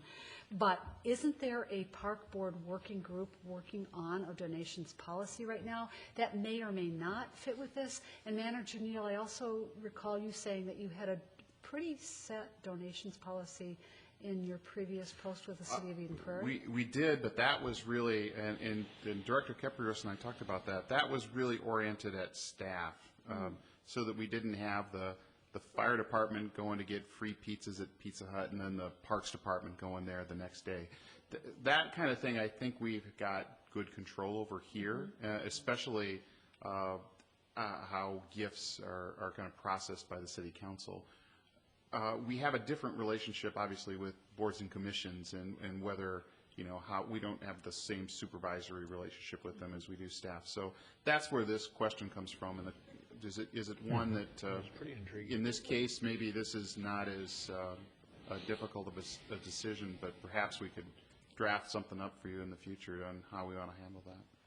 It also occurs to me that we have really benefited from some joint meetings, including the one that Member Sprague mentioned with all of the board and commission chairs, but also with the work that we've been doing on the budget, we have not had time for more joint meetings. And I don't recall when we last had a joint meeting with the Arts Center Board, if ever. I don't think that we've ever had a joint meeting with the Community Health Committee. So it would be very helpful to have some joint meetings with the Park Board outside of the context of this presentation of the Edinburgh study, hear about their working group work. Also, perhaps this is a discussion for a joint meeting with the Arts Center Board. Is there something, whether it's the Arts Center or whether it's the Park Board maybe raising money for a project at Braemar or anything like that, how do we feel, I think, really as a council about promoting that? So I think that's the main gist. It isn't just maybe the Arts Center Board. And where we expect them to try to raise funds for their budget there, the public art has become a subset of the group, and we fund that directly as opposed to what we fund for the Arts Center, which is separate. I guess we've always encouraged the public art because even the purchase of it would be good. So I don't see where what they want to do is against what we want. It's current practice, I would say. I'm kind of with Joni. I expect it more from the public art group and not necessarily the Arts Center Board, which to me, they have a big nut to crack anyway at the Arts Center, and trying to raise money for a sculpture maybe seems at this point something that might derail them a little bit, but. Do I have that, Director Keprios, do I have that right? It was Chair McCabe, right, that raised this question with you? That's correct. Okay. And what's unique about this, it's not a small piece of sculpture that they're Do they trying want to the pursue. chairs? No, it's the Really like the the big chairs. holy bird, and that's about a $23,000 Which is piece. cool too. So I guess from a staff standpoint, my fear was that allow them to go ahead and solicit funds, only to find out that maybe you don't want that permanently in your park. I hate to get all the way to the resolution where you're accepting it at a council meeting and find that this isn't something we want. I just was asking for a process. What should come first? Should we approve them going forward, or just carte blanche leave it to staff to decide this is an appropriate permanent sculpture in the park system before they go out and solicit I would funds? like some oversight from staff to know that that is an appropriate sculpture, I guess. Well, who decides the rented pieces of public art that we use on the promenade? Who decides that they're appropriate? Public art. The Public Art Committee does, and what that's I a thought. rotating exhibit. A permanent donation, that's a different subject. So staff has no real role in the Public Art Committee selection of works of art that are on the promenade. No, but the public does get the ability to vote on the art. So. But it kind of goes to your question about staff oversight, which is an interesting one. So When my is it question appropriate? is, When is yeah, it my question also is this number one on the public's list? Because that might make it, yes, Yeah, it happens to be on the People's Choice. So it is. But Is that, it's Jennifer, just, was it's a that number one? significant dollar amount is where I get a little angst. Does staff have the authority to approve that and wait till we get to the process of you accepting the donation after they've already solicited? Why don't they move it as a recommendation like they do everything else up to council, and then we approve the sculpture, and then they go out? Isn't that how we do everything else? I mean, even EPAC, don't they come forward with recommendations? Well, in fact, it was Kevin, the most recently accepted sculpture was not, I think, something that we had seen before we were accepting the donation. We had seen it in place, but we hadn't seen it as a recommendation. Thank you. Until we accepted that donation. And I think you raise a good point, because the public parks are public spaces. And it's wonderful to display public art in them. But what's the process by which that gets accomplished? With the Public Art Committee, there is a process every year with the solicitation. As Member Swenson points out, there's even a process of voting. Jennifer? Thank you, Mayor, members of the council. One thing I'd also encourage you to think about in your deliberation is if we grant authority to our volunteers to raise funds, we could have competing projects. You're raising money right now for Veterans Memorial.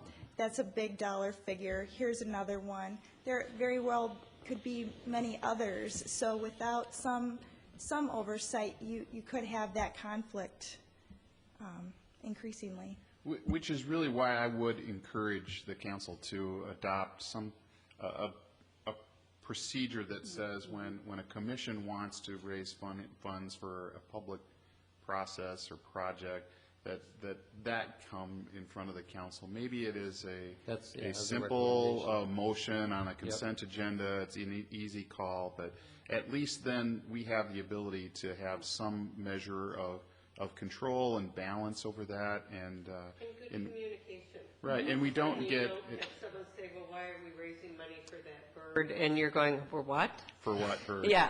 I think from our standpoint, as Director Caprio said, we don't want to encourage a process that gets all the way to the finish line and have the council say, who asked you to do that, So that's what I would encourage some process to do, and if you're in agreement with that, we'll draft something up for you to formalize it. That sounds appropriate. Something that the council has expressed, a couple things that the council has expressed some interest in that I'll update you on. One is the concessions contract at the ice arena. We have had some discussions with the Hockey Association, and we're going to be taking over that concessions contract in June 1st. That's something we talked about earlier, I think, this year. Another is the future of the Minneapolis Waterworks site in Morningside. The city of Minneapolis has approached our city and I believe St. Louis Park to gauge our interest in whether that could be developed as an off-leash dog park. And no process has started yet, but we have told them that we have an interest in that property and that we will participate in their process when they get it started. That's right behind Weber Park and the school along France Avenue. Right, there's some water things right in there too that you can see from France, correct? Yes, Member Swenson, that's correct. There's the city of Minneapolis Waterworks actually owns the property at 42nd and France. Okay. Along there. It borders Weber Park, right, and it borders Calvin Christian School to the west, and then it actually borders St. Louis Park to the north. In fact, St. Louis Park has a written agreement that part of the Minneapolis land is used as part of their Buena Vista Park in St. Louis Park. The sliding park. Is there parking? There could be some parking available if they allow access near their well or whatever that building is. Wayne probably knows what that is. It is a well? Okay. It's a meter station, actually. Okay. There had been some interest. I think they own that property for a reason. It was to use it as part of their public water system, and I think they've reached the conclusion that they're probably not going to do that now or not anytime soon. So a dog park is a good intermediate use for whatever period of time, and if in some time in the future they need to use it for a waterworks infrastructure site, they could always do that. But we will begin to engage them a little bit more and find out what their process is and try to get a number of questions answered like that. Well, I thought that was going to be part of our agenda when we tried to have that meeting. Yeah, Well, we were trying to set up a meeting with Mayor of Minneapolis and his chief of staff to discuss that issue. I thought they actually wanted to try to sell us that property. There was some interest in that at one point, and I believe this is a different track now. And the other issue that we wanted to visit with them about was the establishment of a special services district or taxing district at 50th and France, so that merchants on the Minneapolis side were sharing the burden of any parking improvements. If I may, just a quick question to Director Caprios. Where does the land that the city of Minneapolis owns begin? I know roughly around 41st and France, but is it immediately north of the fence that surrounds the retention pond that's part of the stormwater system, or is it north of that fence? Well, maybe Wayne can help me here, but if my memory serves me right, their property line is right along the fence line that Calvin Christian School put up. Their property, I believe, begins right there. And we own that body of water, that stormwater retention pond next to Weber. They do not own that. Yeah. And then their land extends all the way into St. Louis Park, including part of their park. Sure. And I'm very familiar with the site. It actually runs immediately alongside France Avenue. Part of my question is, and I think there are two chain link fences. One runs east-west along the north of that retention pond. The other runs north-south, separating the parking lot for Calvin Christian School from the woods or the site that Minneapolis owns. There has been a logging that's been going on this fall along the east-west fence. And originally it looked like it was trimming that was being done by the power company. However, at this point, most of the trees have been removed. And most recently, a couple of days ago, there was new evidence that more trees had been cut down with logs on the ground. So at this point, there are very, very few trees remaining along that fence line.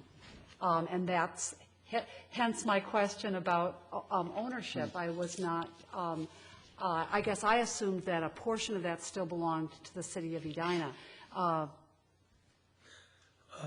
Member Bennett, members of the council, we'd be happy to take a look and be sure that the trees that are being cut down are on their own property. I'm not familiar with what they've been doing out there. I do know that they've had some issues with kids building forts and using trees to do such. So that's part of what drove them to get us around the table again. This is an issue we've been in discussion with them since the year 2001. So it's not a new issue. But we'd be happy to check out the property lines and look at the trees that have been fallen.